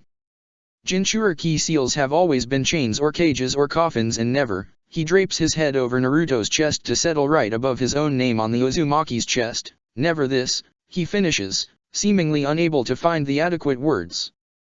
Naruto raises a hand, rubs between the Kyuubi's ears fondly. Out of the corner of Sasuke's vision Kakashi shakes his head in well-worn disbelief. Kurama gives a pleased rumble at the attention and without moving away from the affection turns wildfire eyes to Sasuke. "My thanks to you as well, Uchiha," he pauses, corrects himself, "Sasuke. After all the wrong your kin have done me, I'd never have thought I'd be grateful for the existence of your bloodline, and yet," several of the spirits' tails flick, gesturing to Naruto and himself, "here we are, living the impossible. And we're not done yet. Not even close." Seeing the full, megawatt brightness of Naruto's joy and confidence when it had been dimming and guttering for months is almost too much for Sasuke to bear. He yearns to wrap the other boy in his arms and never let him go. He itches to duck into the shadows and run away until the thundering of his heart is less overwhelming, less all-encompassing. Naruto takes the choice away from him. The blonde leans forward and presses a reckless kiss to Sakura's forehead and then turns and presses one gently against Sasuke's cheek. Sasuke feels like he is either on fire or turning into a puddle of mush. Maybe both. Also he's blushing again. Nearby, Kakashi snorts a laugh and then rapidly attempts to conceal it as a cough. Sasuke is going to make his life hell for this. "I love you both so much," Naruto informs them, seemingly unaware of Sasuke's struggles. His eyes are full of so much sincerity and joy that Sasuke feels frozen to the bones, feels burned to the core. Every piece of dead, atrophied, misery in his heart is brought screaming to life by the blonde Jinchuriki in front of him. "You too, Kakashi Nii-san," Naruto continues, and their sensei looks as undone by the unflinching love as Sasuke feels. Tsunade steps to Kakashi's side and knocks a strong shoulder into his ribs as she murmurs, "The familial honorifics aren't so funny now, are they, brat?" Kakashi, shell-shocked, just nods slowly. Grinning unrepentantly at the utter chaos he's causing, Naruto moves forward to wrap his arms around Tsunade in a hug. "Thanks Baa-san. I'm so lucky to have you as my aunt." And then he's stepping back and his gaze flits from one member of the Uzushio renegades to the next. He sends a lingering grateful smile to Gaara, who is teary and shaken in his own right. "Kurama and me wouldn't have made it through this without all of you, honestly. This group of people is a family and we are gonna change the world. Believe it." Han arches a brow in vague surprise at the assertion, glancing to Yujito with a question in his eyes. The wildcat responds with a crooked smile and a tipped shoulder, her gaze not leaving Naruto. "You'll get used to it, and by used to it I mean sucked into the whole save the world through kindness bullshit." Han looks unsure but also unconcerned, like he could think of worse things than chasing Naruto's dream. Sasuke can completely relate. On a roll, the last Uzumaki bounces on the balls of his feet, fierce idolation growing as he announces, "And now that me and Kurama are all better we can go rescue Fuenkome." If we start packing now we can leave in a couple of hours and head straight to Waterfall and dash. Kakashi, who, until this assertion, has been mainly looking some combination of catatonically relieved and distractedly concerned about Sakura staying on her feet, cuts in. Absolutely not. All of us are resting for at least 5 days. Only 5.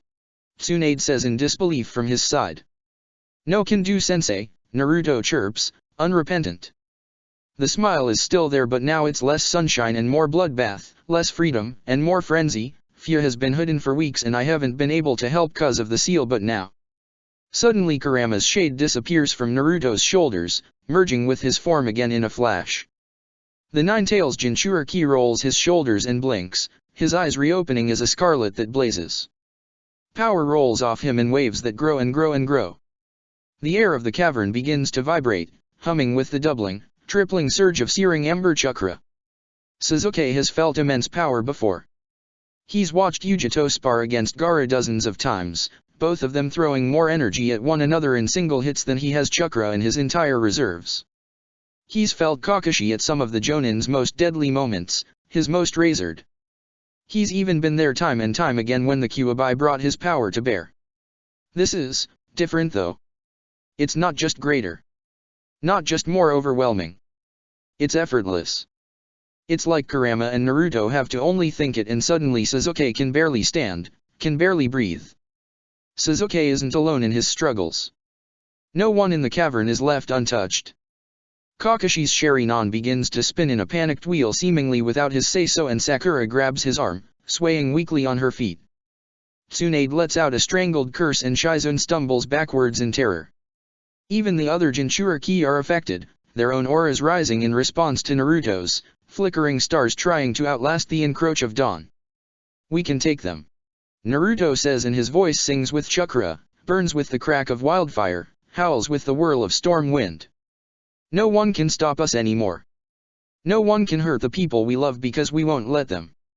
No one in the room disagrees, no one says anything at all. How could they when the power of the Kyuubi no Kitsune and his Jinchuriki is so all-encompassing that even blinking is an uphill battle? In an instant, Sasuke is afraid. Not of Naruto and Kurama. He could never fear them. But the reality hits like a punch to the gut that his volatile, stubborn, bull-headed teammate really could choose to go running for Taki right now and none of them could do anything to stop him. And if he does, then they're going to follow him. All of them. Dead on their feet, drained to zero, desperate for a moment of rest, a moment to just breathe, the Uzushio renegades are going to follow him, and if they do, someone is going to die. They aren't strong enough to survive another fight right now. And besides, we can even do it stealthily if we need to. Remember what you found in Mito's journal, Sakura. Naruto cheers, unaware of the impact he's having. In a flash he transforms and another bleary-eyed Sakura stands before them all. Later, Sasuke will be incredibly, unspeakably grateful for the twist of fate that leads Naruto to demonstrate one of his new abilities in precisely this way. Because the thing about the Kyuubi's mirroring ability is that it's not just another's appearance that is copied, not just their abilities. It's also their condition. And so when Naruto takes the form of their pink-haired teammate, the reality of what his new seal has cost hits with the subtlety of a meteorite. Naruto as Sakura only has a moment of grinning self-satisfaction before the smile is sliding off his face and his knees are collapsing out from under him. All the surrounding members of the Uzushio renegades dart towards him, terrifying memories of his past collapses rising to their minds. The real Sakura moves too. Only, she doesn't make it far because, Sasuke realizes quickly, she hit her limit a long time ago, and the only thing keeping her on her feet since then has been that characteristic jade pure, iron strong, determination. And at the end of the day, eventually biology comes calling. Her knees hit the ground hard, hands only a moment behind as her eyes slam tightly shut, a perfect mirror of Naruto across from her. Sasuke feels his heart leap with panic. His eyes darting frantically between his two best friends, both of them on the ground, identical in every way including the terrible trembling of their frames, the frightening paleness of their faces. It only takes a moment of the chaos and terror for Naruto to shift back. His pink-haired guise drops and he's left prone, his mouth hanging open on lingering pants for air and his scarlet eyes locked on Sakura in front of him. Silence reigns for a few beats as everyone looks rapidly between the last Uzumaki and their resident seal master. Sakura, what? Naruto starts and stops. Sakura, somehow both flushed with embarrassment and paled by exhaustion, starts to try and struggle to her feet, her teeth grit. I'm fine. I tripped. I'll be ready to go soon if you want. I just need to get some more ink and dash. You are not fine. Naruto exclaims in bewildered offense, why are you what? How can you even dash?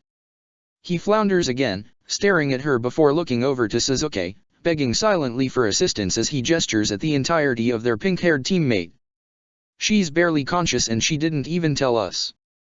Sasuke knows he should really be a medic in this moment and immediately go to help his clearly unwell friend, but instead he takes a moment to level a flat look at Naruto and says, wow.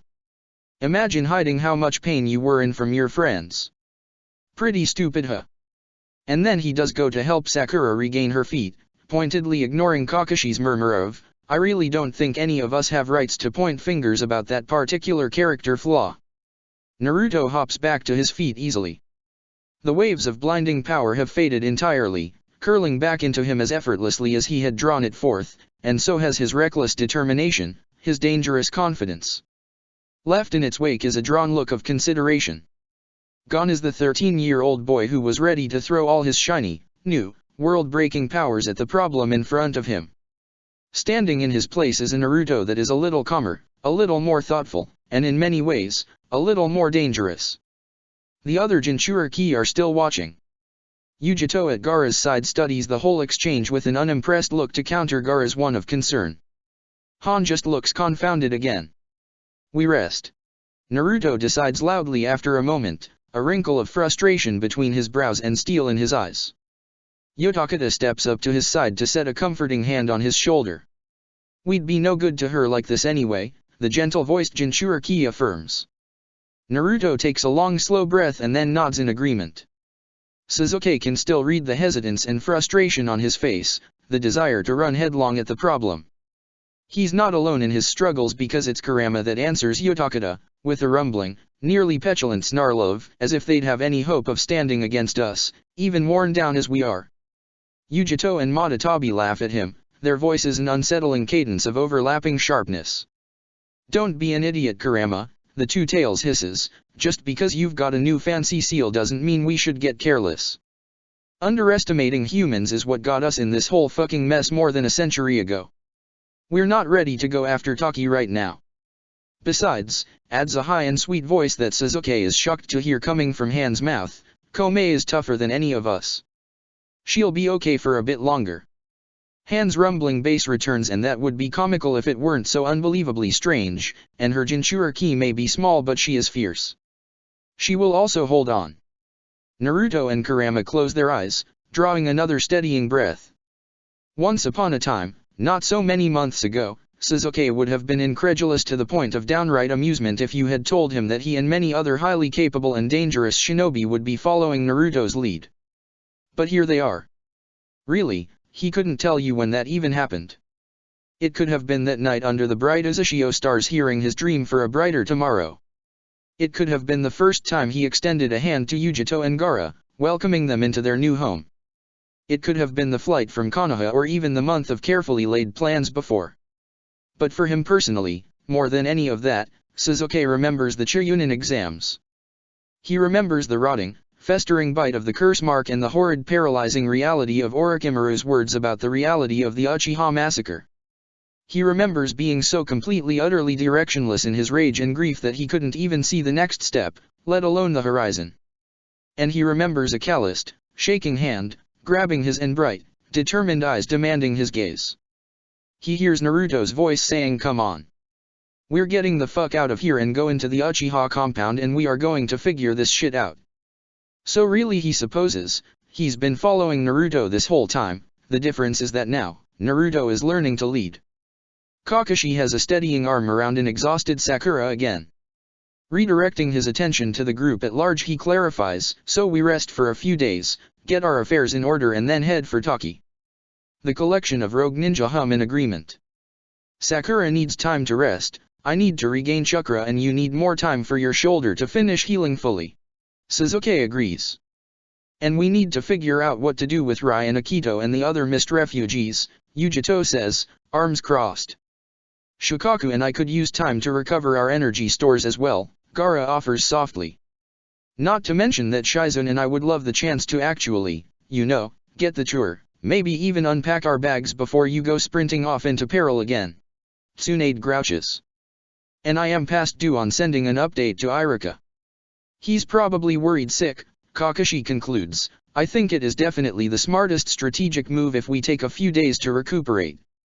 Yujito's perpetual frown slips briefly into a knowing smirk at Kakashi's mention of Irika. Sasuke is comforted to know that he's not the only Sherry non-user with a stupid crush. Rest, Naruto, and Kurama agree as one, a rumble of promise in their words and in the air around them, and then we pay Taki a long overdue visit. A continent away, Fu is dreaming again. She prefers dreams these days. Here at least she knows who and what she is. She knows Komei, even if she can't find her. She knows flying, even if she's grounded. She knows who is hurting her, even if she can't stop them. When she's awake, all of that is taken from her. She feels a tug in the wind of the blackened, smoke-choked dreamscape around her. There is the distant, almost audible ring of someone shouting from miles and miles away. She can't actually hear their voices anymore.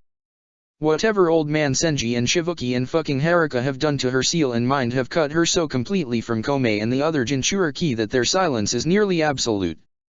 The pain of that loss is infinitely worse than the near-constant screaming migraines, the raging hunger, the fevers, and the vertigo. But no matter what they do or try, it will never be enough.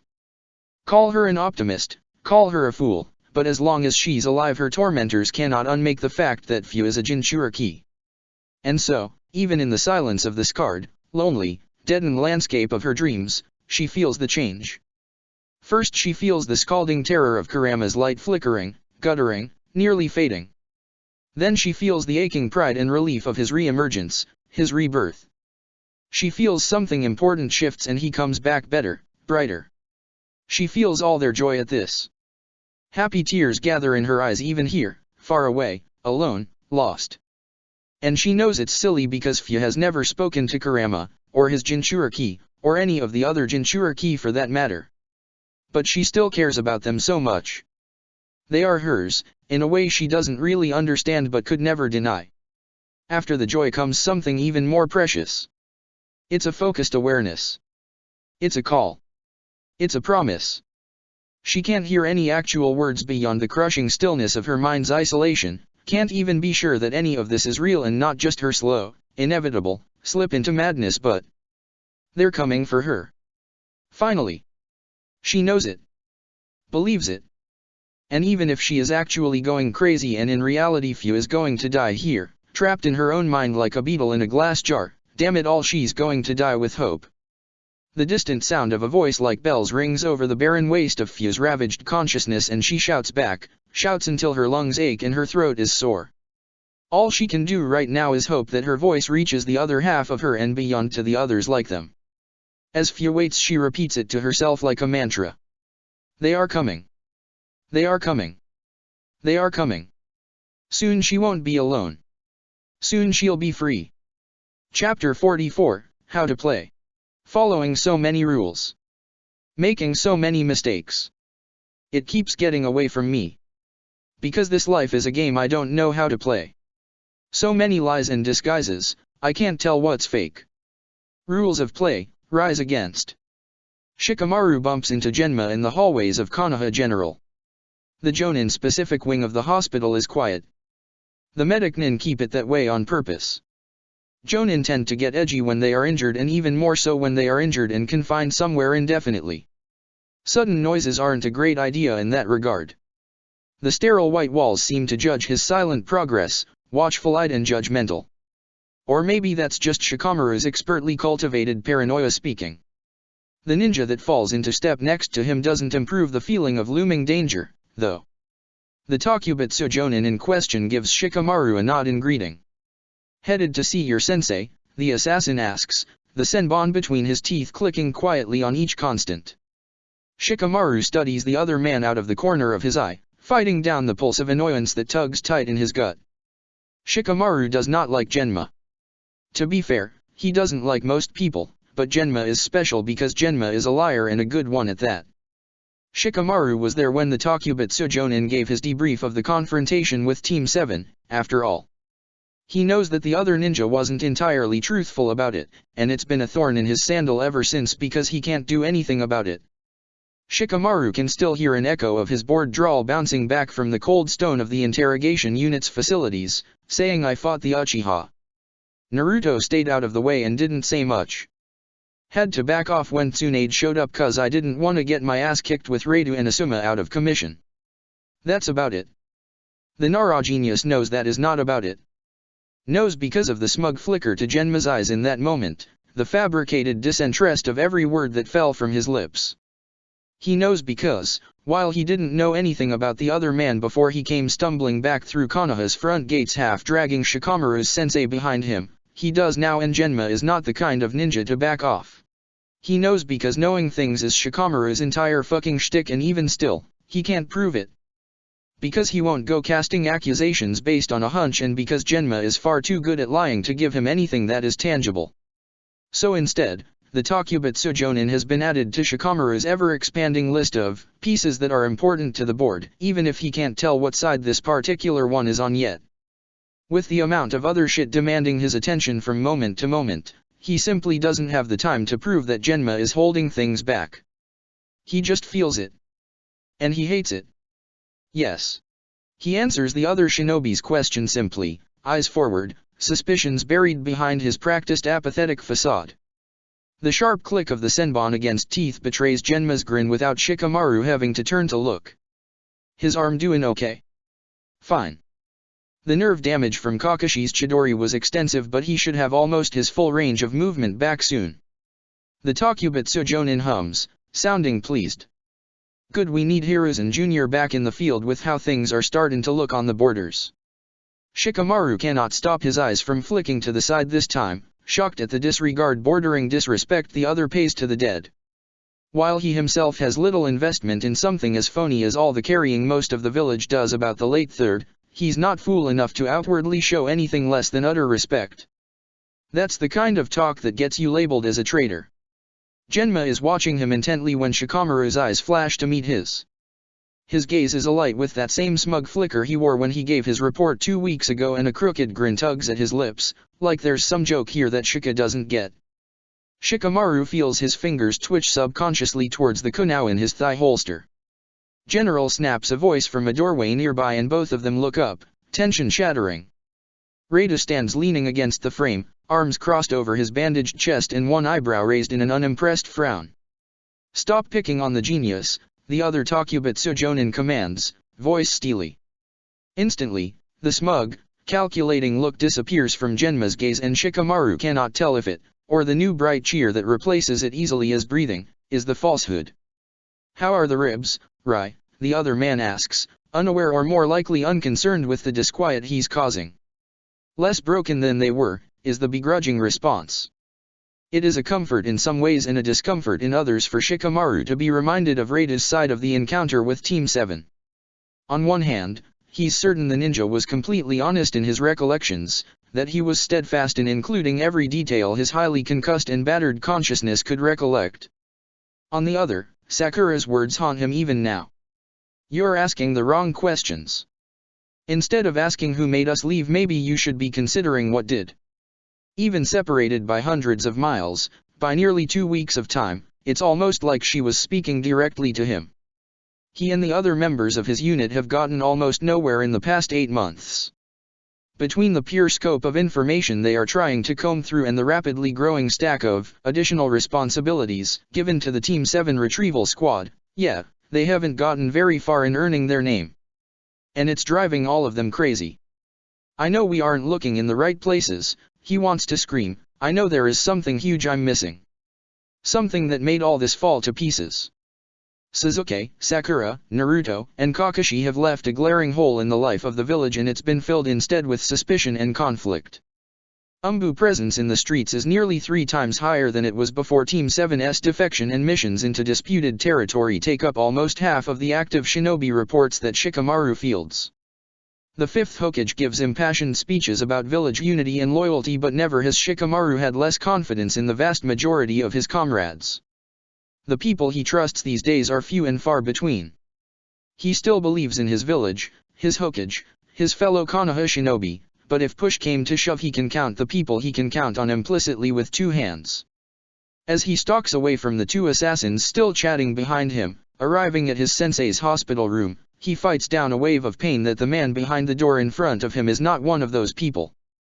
Shikamaru steps into Asuma's room, confident that none of his conflict shows on his face. Asuma isn't in his bed where he probably should be, considering the incredible amount of damage that Heitake Kakashi did to him 2 weeks ago.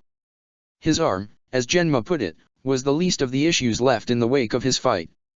According to the medics that attended to him when he was first dragged through Konoha's gates by an exhausted Genma, Asuma is lucky to be alive. And while 2 weeks of regular healing and careful monitoring means that the Jonin is no longer at risk for a sudden heart attack brought on by the electrical scarring left behind on his heart, and that he can stand on his own without his muscles spasming to the point of immobility, Asuma is still far from 100%. He offers Shikamaru a smile, warm as ever but distant in the same way he's been since returning. "How are you feeling today?" Shikamaru asks diplomatically, dropping down to sit on his sensei's empty bed. Asuma stands slowly from where he's been leaning against the wall, staring longingly out the window to bustling streets beyond. Instead of answering with words, the Jonin holds out one large, boxy hand in the air. The faint tremors that run through it are still obvious, though it's a marked improvement from only days ago. "That's good," Shikamaru tells him, as genuine as he's capable of being. "Hopefully at this rate you'll be out of here in a few days." Asuma huffs a short, bitter laugh and then sinks onto the bed next to Shikamaru. "Bring me any smokes?" the Jonin asks, staring at the diplomatically white wall in front of both of them. Shikamaru snorts, "You know Koji-san caught me with them last time and threatened me with 2 months of mandatory field medicine seminars if I tried to bring them again." Asuma shrugs, "Worth asking." Silence invades. Only weeks ago Shikamaru would have said that quiet could never be uncomfortable between him and his sensei, but now Rada's calm rendition of the events that took place in T-Country fills the easy space in his mind where his bond with Asuma had once rested undisturbed. "All 4 of you can either come with us quietly and alive, or you can come with us quietly and dead. Your call, Heitake." Shikamaru wishes fervently that he could be dumb enough to believe that his sensei's words to Kakashi had only been intimidation, that he wouldn't have actually killed Team 7. But Shikamaru isn't dumb. The silence stretches. "Any new intel on Heitake?" Asuma asks after several long beats, tromping directly through the metaphorical bush instead of wasting time beating around it. Shikamaru clenches his eyes tightly shut for a second, forcing a mental image of Sakura, cold and lifeless with a chakra blade through her chest, out of his mind. It didn't happen. They got away. They got away and Shikamaru can still save them. Out loud he says nothing. They basically disappeared off the map again after T. No sightings in any of the bordering nations. Asuma's trembling hands tighten into fists on his lap. What else is new then? His sensei tries. Shikamaru considers what he wants to tell him. Politics seems safe enough, he supposes, or, at least safer than demanding why Asuma would threaten people he cares about like that, people he has something to prove to. Things are going poorly on the border with Taki. Oh? Poorer than they were a week ago. If you call the murder of a merchant affiliated with the Daimyo's court by a Chunin from IWA bad, then yes. Fuck is the emphatic response, and for the first time since he walked into the room Shikamaru feels like his sensei is actually focused on him and not the distant shadow of the man who bested him. He just wishes it were for better reasons. Yeah, it's looking bad, he agrees, dragging tired hands down his face. He can't remember the last time he felt rested. IWA and the fire merchant were both there trying to get into Taki. Asuma guesses. Shikamaru nods in assent. Ever since the village hidden in the waterfalls had closed their borders a few months ago, the surrounding nations have been getting more and more anxious about the small country's standing. Several critical trade routes run directly through their territory, and the leaders of Fire and Earth both are resolute in seeing that Taki comes to their senses and reopen their borders to allow people and goods through the country again, either one way or another. It's just one of several areas of rapidly rising friction. Flint striking again and again, one small conflict at a time, waiting to set the entirety of the elemental nations ablaze. Asuma studies the wall, his dark eyes flickering to Shikamaru as he seems to weigh his words. His sensei isn't stupid either. He knows that his actions in tea have impacted his relationship with Shikamaru. But as much as he isn't stupid, Asuma is stubborn. Well, he says, slightly bittersweet smile tugging at his lips, run me through it then. Shikamaru could play dumb, ha. He could walk out of the room and pretend like hearing Asuma's trust in him, his belief, doesn't still fill him with the warm glow of pride. But he doesn't. It's about the Jinchuriki, he explains. One of Asuma's eyebrows rises in surprise. You think the Jinchuriki are hiding out in Taki, he hazards. Shikamaru frowns, no. At least, I doubt it. There's far too much heat on the country right now, and if I were in their shoes I wouldn't want to be somewhere with such little mobility available considering the closed borders. Besides, we still don't even know if they're together. His mind spins, connections forming in flashes of light, as quick as synapses firing. But, Asuma prompts. But there is someone that we do have good intel on still being there. Asuma nods his support, his attention, and Shikamaru is opening his mouth to share his thoughts when a presence stepping into the open doorway brings him to a screeching halt. He stares, eyes wide, as Shimaru Adanzo, the fifth Hokage, walks slowly into the room. His one visible eye is focused intently on Shikamaru. Hokage-sama! Asuma exclaims, moving to stand and offer a bow. Easy, Sarutobi, the go-to-mine says, waving Asuma to sit again. His voice is soft, not threatening, but not warm. Shikamaru, please continue. I had not intended to interrupt. Shikamaru swallows, his mouth inexplicably and suddenly dry. It's just conjecture, Hokage-sama. I don't think it's worth your dash. Nonsense, you're one of our brightest, young Nara. I'd be a fool not to listen. Danzo's dark eye is piercing, unraveling. Shikamaru can feel his heart beating so hard he tastes it on the back of his tongue. Continue, the Hokage says again, and this time it is not a suggestion. For a moment, Shikamaru remembers flames, remembers the thick scent of ashed pages as the personnel archives had burned. He remembers the panicked sound of the archive director's voice. He remembers Sakura's bright, furious eyes. He dismisses the paranoia, disappointed in himself. He is not a traitor and he will not let his exhaustion, his weakness, make him distrust the man he has sworn loyalty to as a shinobi of Konoha. Taki's closed borders are because of the Nanabi Jinchuriki, sir. They are worried she's going to be lost too. Both the other ninja in the room look shocked for a moment, then contemplative. It would make sense, Asuma says, concern lacing his words, with the number of Jinchuriki that have gone missing, another nation would have ample motivation to steal her. Or she could want to leave herself, Shikamaru offers. No, Danzo's voice is final, like the last shovelful of dirt over a buried casket. Jinchuriki are loyal. They obey their villages. Something sour tugs, turns, in his stomach. His mouth opens before his brain can catch it. Naruto didn't. Danzo's gaze, which had been distant, thoughtful, sinks into him again. No, I suppose he didn't. Though I'd like to think for that boy, the exception proves the rule. Shikamaru doesn't like his tone, doesn't like his implications. What do you mean? He asks through gritted teeth, barely remembering to tag on Hokage-sama. Danzo tips one cloaked shoulder, hands still resting comfortably on his cane. He was always a problem, that one. A shame considering his lineage, but not much to be done. Sarutobi should have seen it coming. Especially considering his foolish team composition. The Uchiha boy and Hatake were never stable, never trustworthy. Such are their bloodlines. Shikamaru digs his nails so tightly into the palms of his hands he can feel blood well up. And Sakura, he asks, barely daring to say her name. Danzo just looks confused for a moment. The girl? With the civilian parents? Well, I'm sure she just got dragged into the whole mess. Unfortunate, truly. You're wrong, Shikamaru bites out, she shouldn't be underestimated. None of them should. That's how they escaped in the first place. Escaped?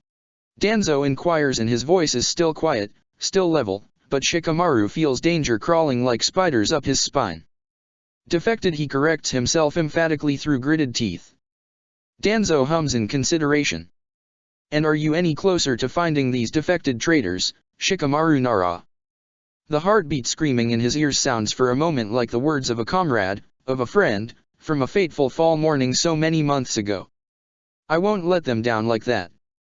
Burying every flicker of rage, of doubt, of disloyalty, of confusion at his own reaction to this, under the mountain of his patented calm disinterest, Shikamaru says, nothing new to report.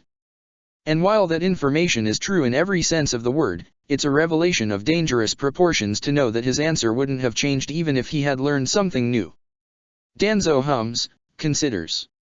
His eye when it traces over his face is full of the same cutting calculations that Shikamaru can see in his own gaze when he looks in the mirror. The Hokage turns to Asuma. Is he telling the truth, Sarutobi? His sensei blanches, staring as if Danzo has just asked him if Nine-Tailed Fox is friendly. Well, Jonin? I asked if Nara is telling the truth. Danzo repeats, and as he does his hand twitches on the head of his cane, barely a flicker of movement that Asuma seems to not even register. Shikamaru does though.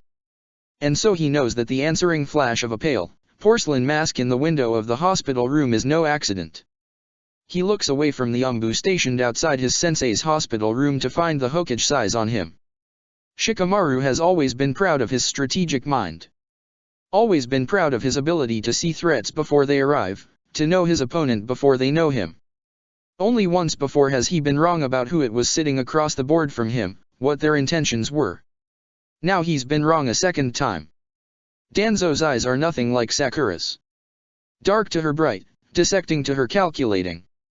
But their gravity is the same. With Sakura, Shikamaru didn't know what game they were playing until he'd already lost. With Danzo, he hadn't even realized the other man was sitting across the board from him until the other shinobi had his king on its knees. Asuma is saying something apologetic about Shikamaru's attitude, explaining his exhaustion, promising his loyalty. All Shikamaru can do is stare back at the man who his life, his mind, his soul, is sworn to. Danzo gives another considerate hum, cutting Asuma off mid-exclamation. His face shifts then, a smile cutting across his features. It's a good parody of friendliness, a believable one. Any other day, even Shikamaru would have been fooled into believing that Danzo is just as benevolent as Hizuan was. But not now. Now he can see the shogi board in the air between them, and he can see the smile for what it is. Just another play. My apologies for my harsh words, young Nara, Danzo says, even and cordial, as you both know, tensions have been high and I find myself more predisposed to draconian methods than usual. Shikamaru nods slowly, conceding this play. What other option does he have? I'm sure you and your unit are trying your utmost to find the whereabouts of the Jinchuriki and his team. All of you are good, loyal shinobi, and we as a village are privileged to count you among our ranks. You are doing essential work. Shikamaru doesn't respond for several long beats. The compliments are bitingly stark in their comparison to the Godamin's words of aspersion for Team 7 only minutes before. It's a harsh line and Danzo draws it with intentionality. You vs them. Good vs bad. Konoha shinobi vs rogue ninja. The young genius is jerked from his foolish animosity by Asuma's elbow shoving into his ribs none too gently. Shikamaru's sensei glares at him pointedly. Fine. He can play the long game here, sacrifice a few pieces in order to have a chance at seeing what the Hokage's overarching strategy is. Thank you, Danzo-sama, Shikamaru dips his head in a bow. He's not good at respect, even for people who have genuinely earned it. But he can pretend in this moment. The Team 7 retrieval squad won't let you down. The leader of the Leaf Village accepts his oath with a nod. Shikamaru has no idea if his convictions are actually believed. Truthfully, he doubts they are, not after the obstinance he's shown. Still, the damage isn't irreparable, hopefully. See that you don't, Danzo says coolly, the daimyo fears that war is on the horizon. With Iwa's blatant disregard of his borders to the north and Kumo's eternal disrespect, he's asked that I start considering what village personnel are not already dedicated to essential tasks and could be relegated to the front lines. The fire in Shikamaru's blood freezes to ice in an instant. His indignant confidence falls apart in his fingers like cobwebs. It's as blatant a threat as the Umbu mask at Asuma's window was. If he doesn't do his job, do it well, then when the bloodbath that is sure to be the fourth great shinobi war starts, his people will be caught in the midst of it. In his mind's eye, he sees a shogi board. He thinks of his game pieces, his friends. Lee and Tenten, so determined and bright. Niji, a contained but ever-burning pillar of passion. Kiba unapologetically bold, Shino unendingly steady and Hinata quietly unflinching. He thinks of Ino and Koji, his siblings in all but blood. His rooks. His left and right hand. He sees clearly the way that Danzo's pieces have surrounded every one of them perfectly, viciously. Yes, Hokage-sama, he says again, and this time there is no subterfuge in it, only acquiescence. Even if this was a game he could win, the risk is too great. Very good. I must be on my way then.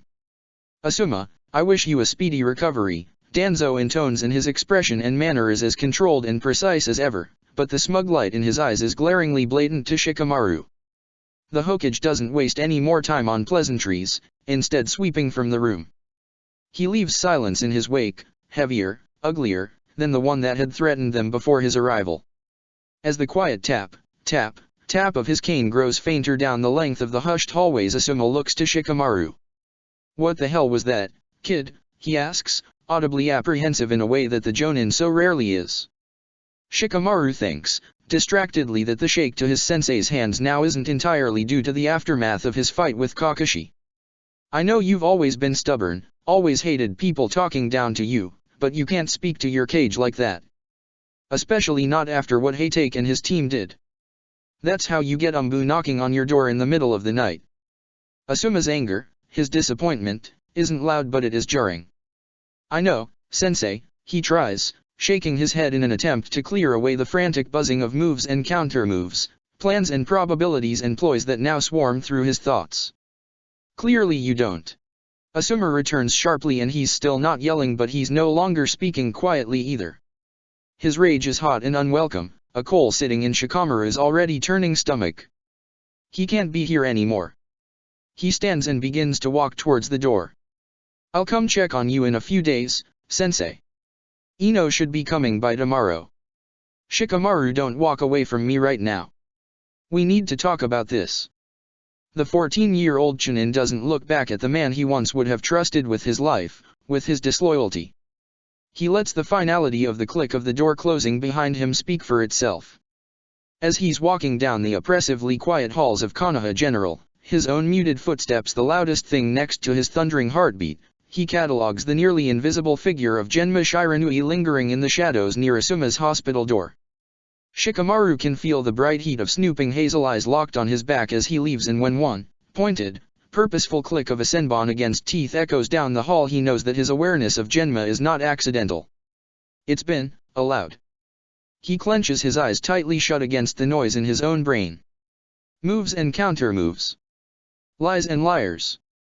Black pieces, white pieces, gray pieces.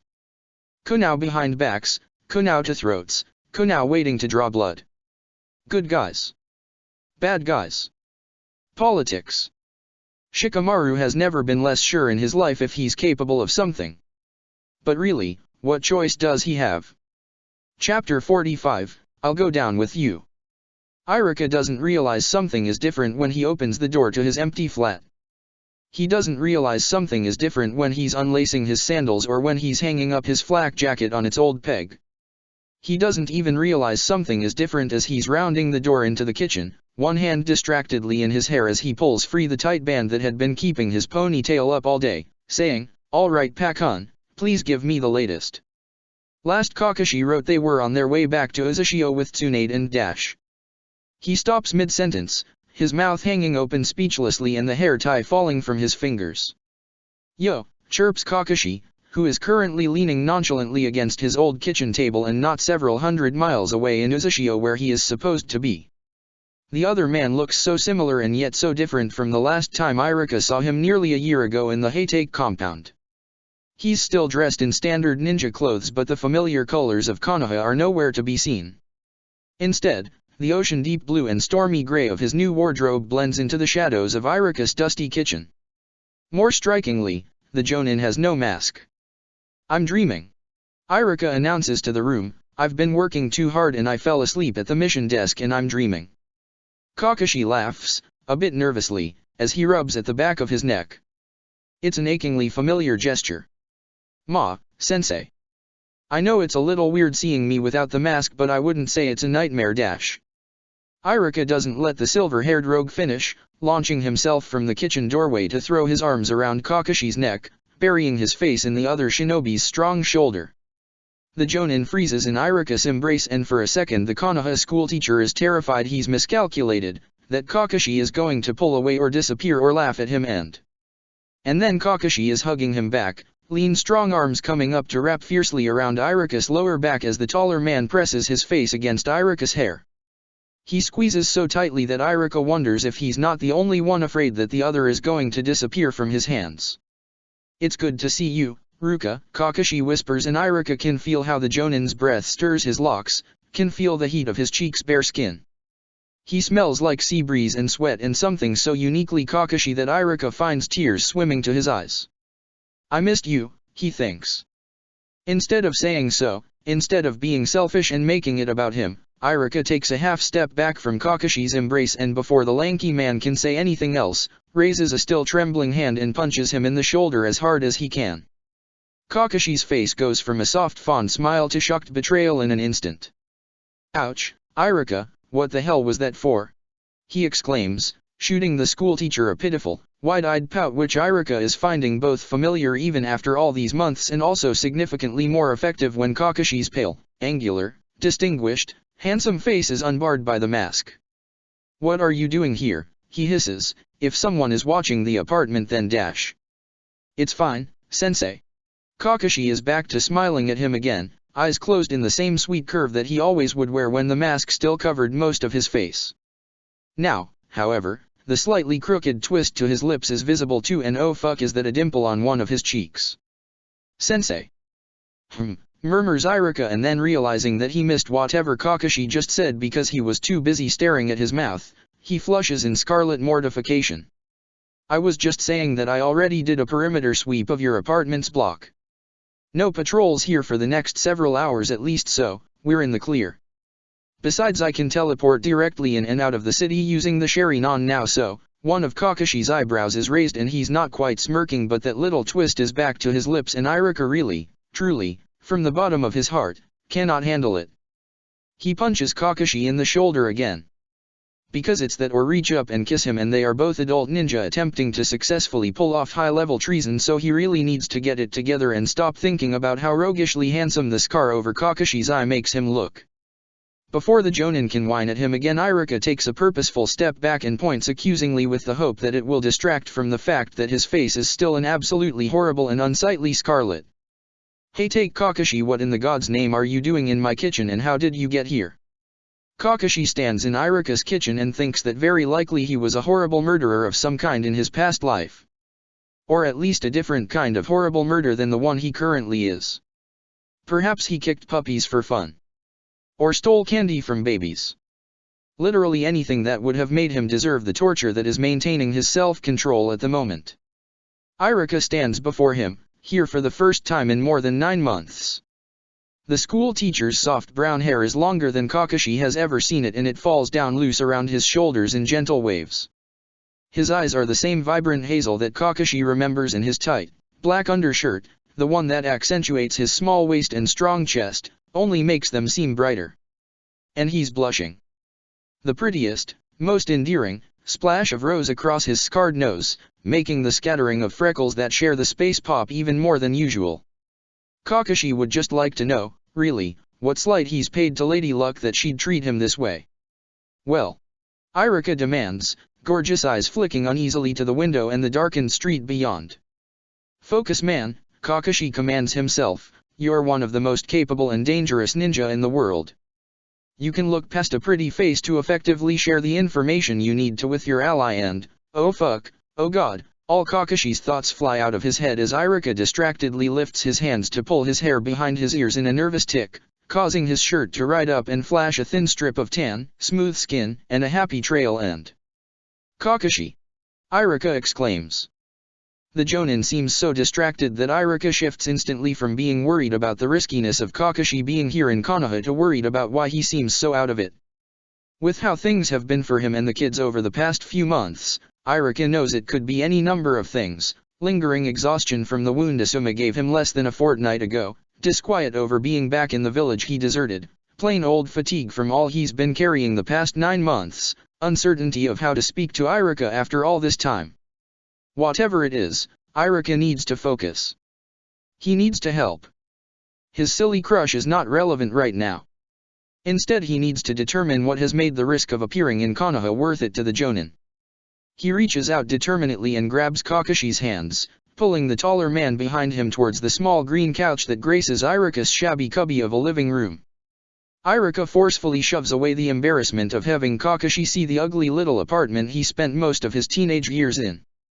The Jonin follows behind him obediently, seemingly unbothered by the threadbare throw pillows and outdated art on the walls.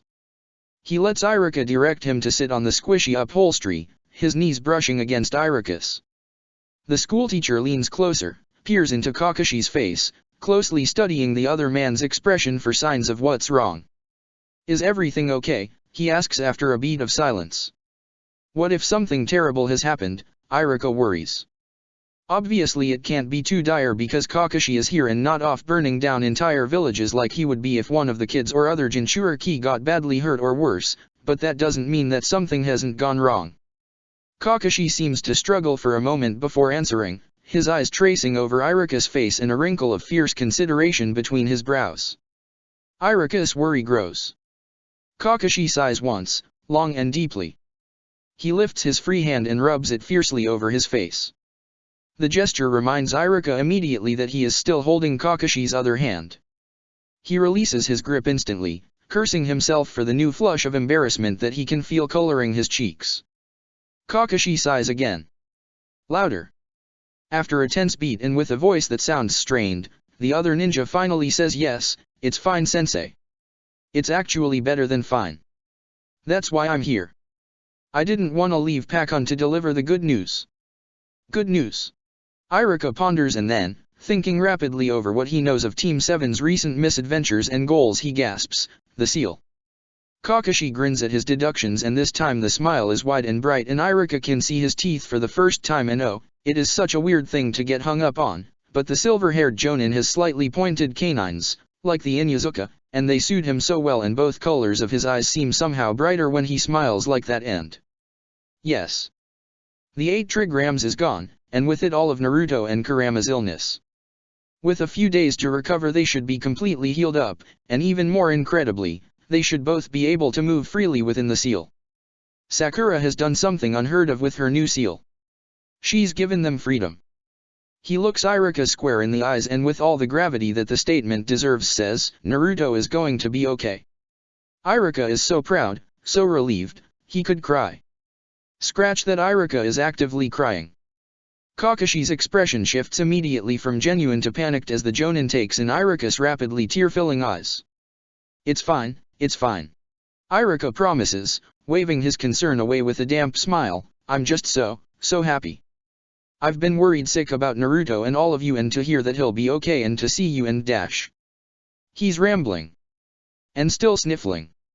And Kakashi is sitting on his ugly old couch only 3 feet away from a shelf that holds all the stupid action novels that Iruka read as a teen, and truly this would be the most embarrassing day of his life if he wasn't so happy. Kakashi scoots closer to him, a look of uncertainty flashing across his face for a moment before it's replaced by sudden determination.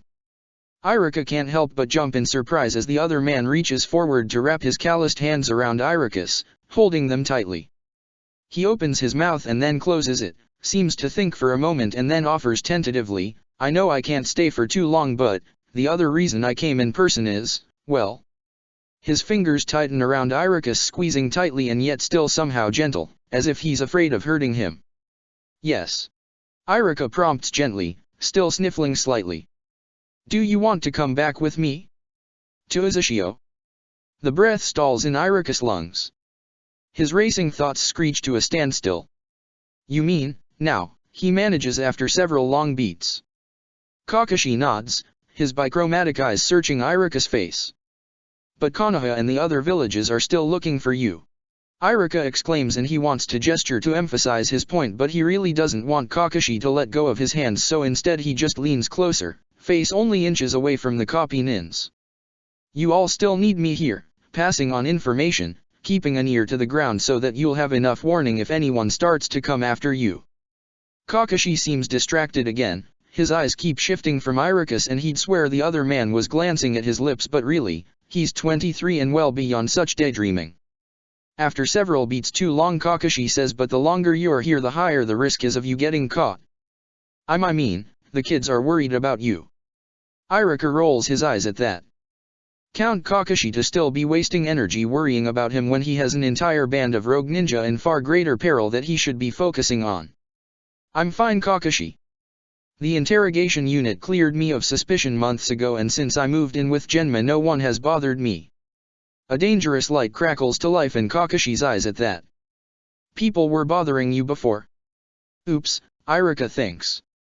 Only a bit, he allows sheepishly, nothing ever came of it though. Mostly it was paranoia on my part and overreaction on Genma and the others. Kakashi's eyes narrow. Paranoia is just your subconscious warning you of dangers that haven't presented themselves yet, and Genma doesn't overreact. Iruka doesn't even deem that with a response, just offers an extremely unimpressed look. Genma doesn't overreact about things that are important, Kakashi amends. Iruka smiles at him, really Kakashi, it's fine. As much as I miss yo the kids, immensely, it's more important that I be here, helping to keep them safe.